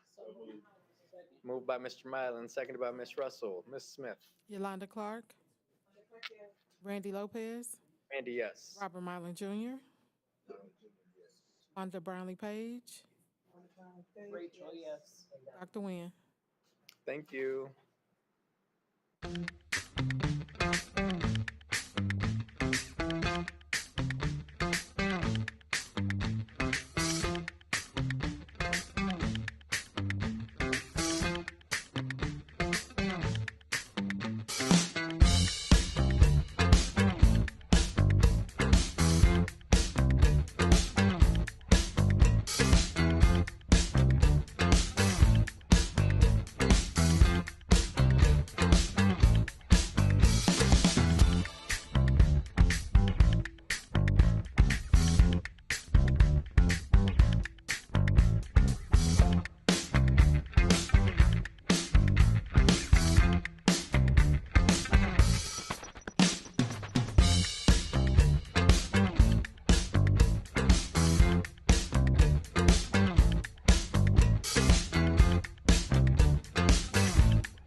motion to return to open session, please?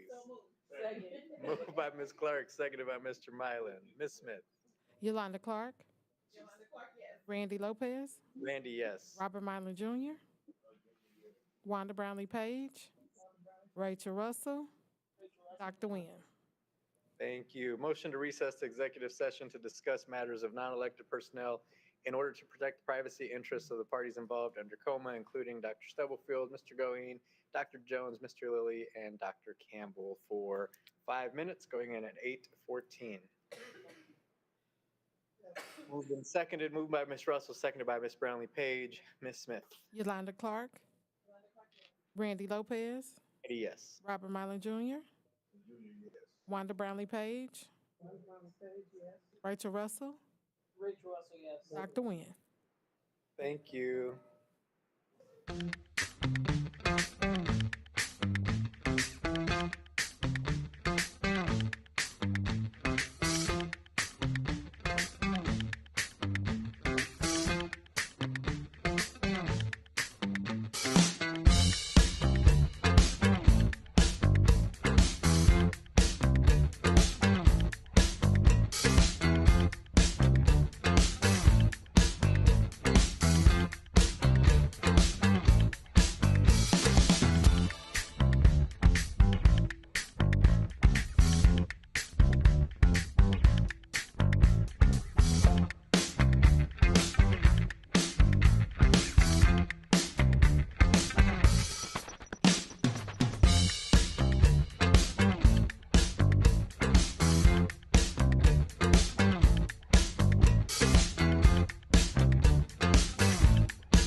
question, please? Moved by Ms. Clark, seconded by Mr. Mylan. Ms. Smith? Yolanda Clark. Randy Lopez. Andy, yes? Robert Mylan Jr. Wanda Brownlee Page. Rachel Russell. Dr. Nguyen. Motion to recess to executive session to discuss matters of non-elected personnel in order to protect the privacy interests of parties involved under COMA, to include Dr. Stubblefield, Mr. Goheen, Dr. Jones, Mr. Lilly, Dr. Campbell for 5 minutes, going in at 8:20. Moved and seconded. Ms. Smith? I didn't hear who moved. I'm sorry, Ms. Russell and Ms. Clark. Okay, thank you. Yolanda Clark. Randy Lopez. Randy, yes? Robert Mylan Jr. Wanda Brownlee Page. Rachel Russell. Dr. Nguyen. Thank you.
to open session, please? Moved by Ms. Russell. Seconded by Mr. Mylan. Ms. Smith? Yolanda Clark. Randy Lopez. Randy, yes. Robert Mylan Jr. Wanda Brownlee Page. Rachel Russell. Dr. Nguyen. Thank you. Motion to recess to executive session to discuss matters of non-elected personnel in order to protect the privacy interests of parties involved under COMA, to include Dr. Stubblefield, Mr. Goheen, Dr. Jones, Mr. Lilly, Dr. Campbell, for 5 minutes going in at 8:30. Motion. Moved by Ms. Russell.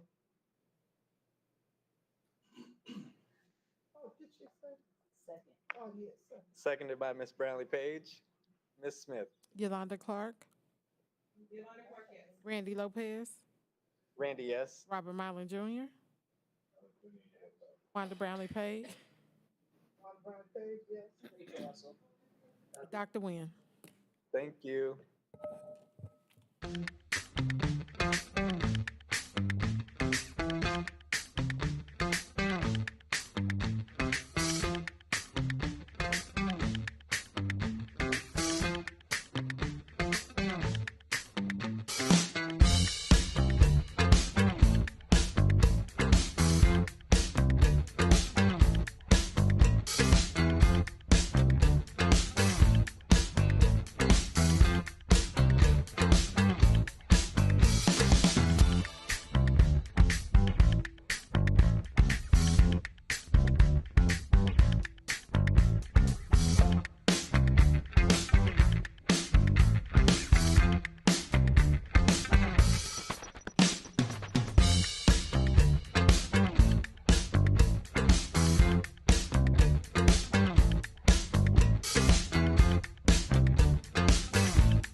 open session?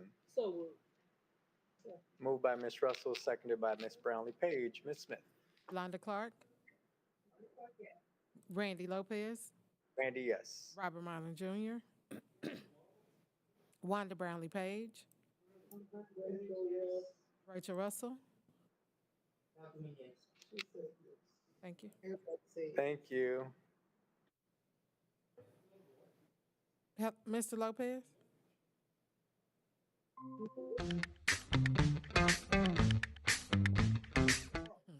Okay, motion to recess the executive session to discuss matters of non-elected personnel in order to protect privacy interests of parties involved, to include Dr. Jones for 7 minutes, going in at 8:38.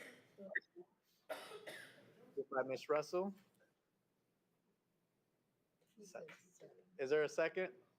Seconded by Ms. Clark. Ms. Smith? Yolanda Clark. Randy Lopez. Randy, yes. Robert Marlin Jr. Wanda Brownlee Page. Rachel Russell. Dr. Nguyen. Thank you. Thank you.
motion to return to open session, please?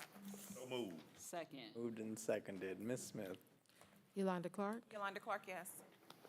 Randy Lopez, Randy Lopez, yes. Robert Myler Jr., Allen Jr., yes. Wanda Brownlee Page, Rachel Russell, Rachel Russell, yes. Dr. Nguyen.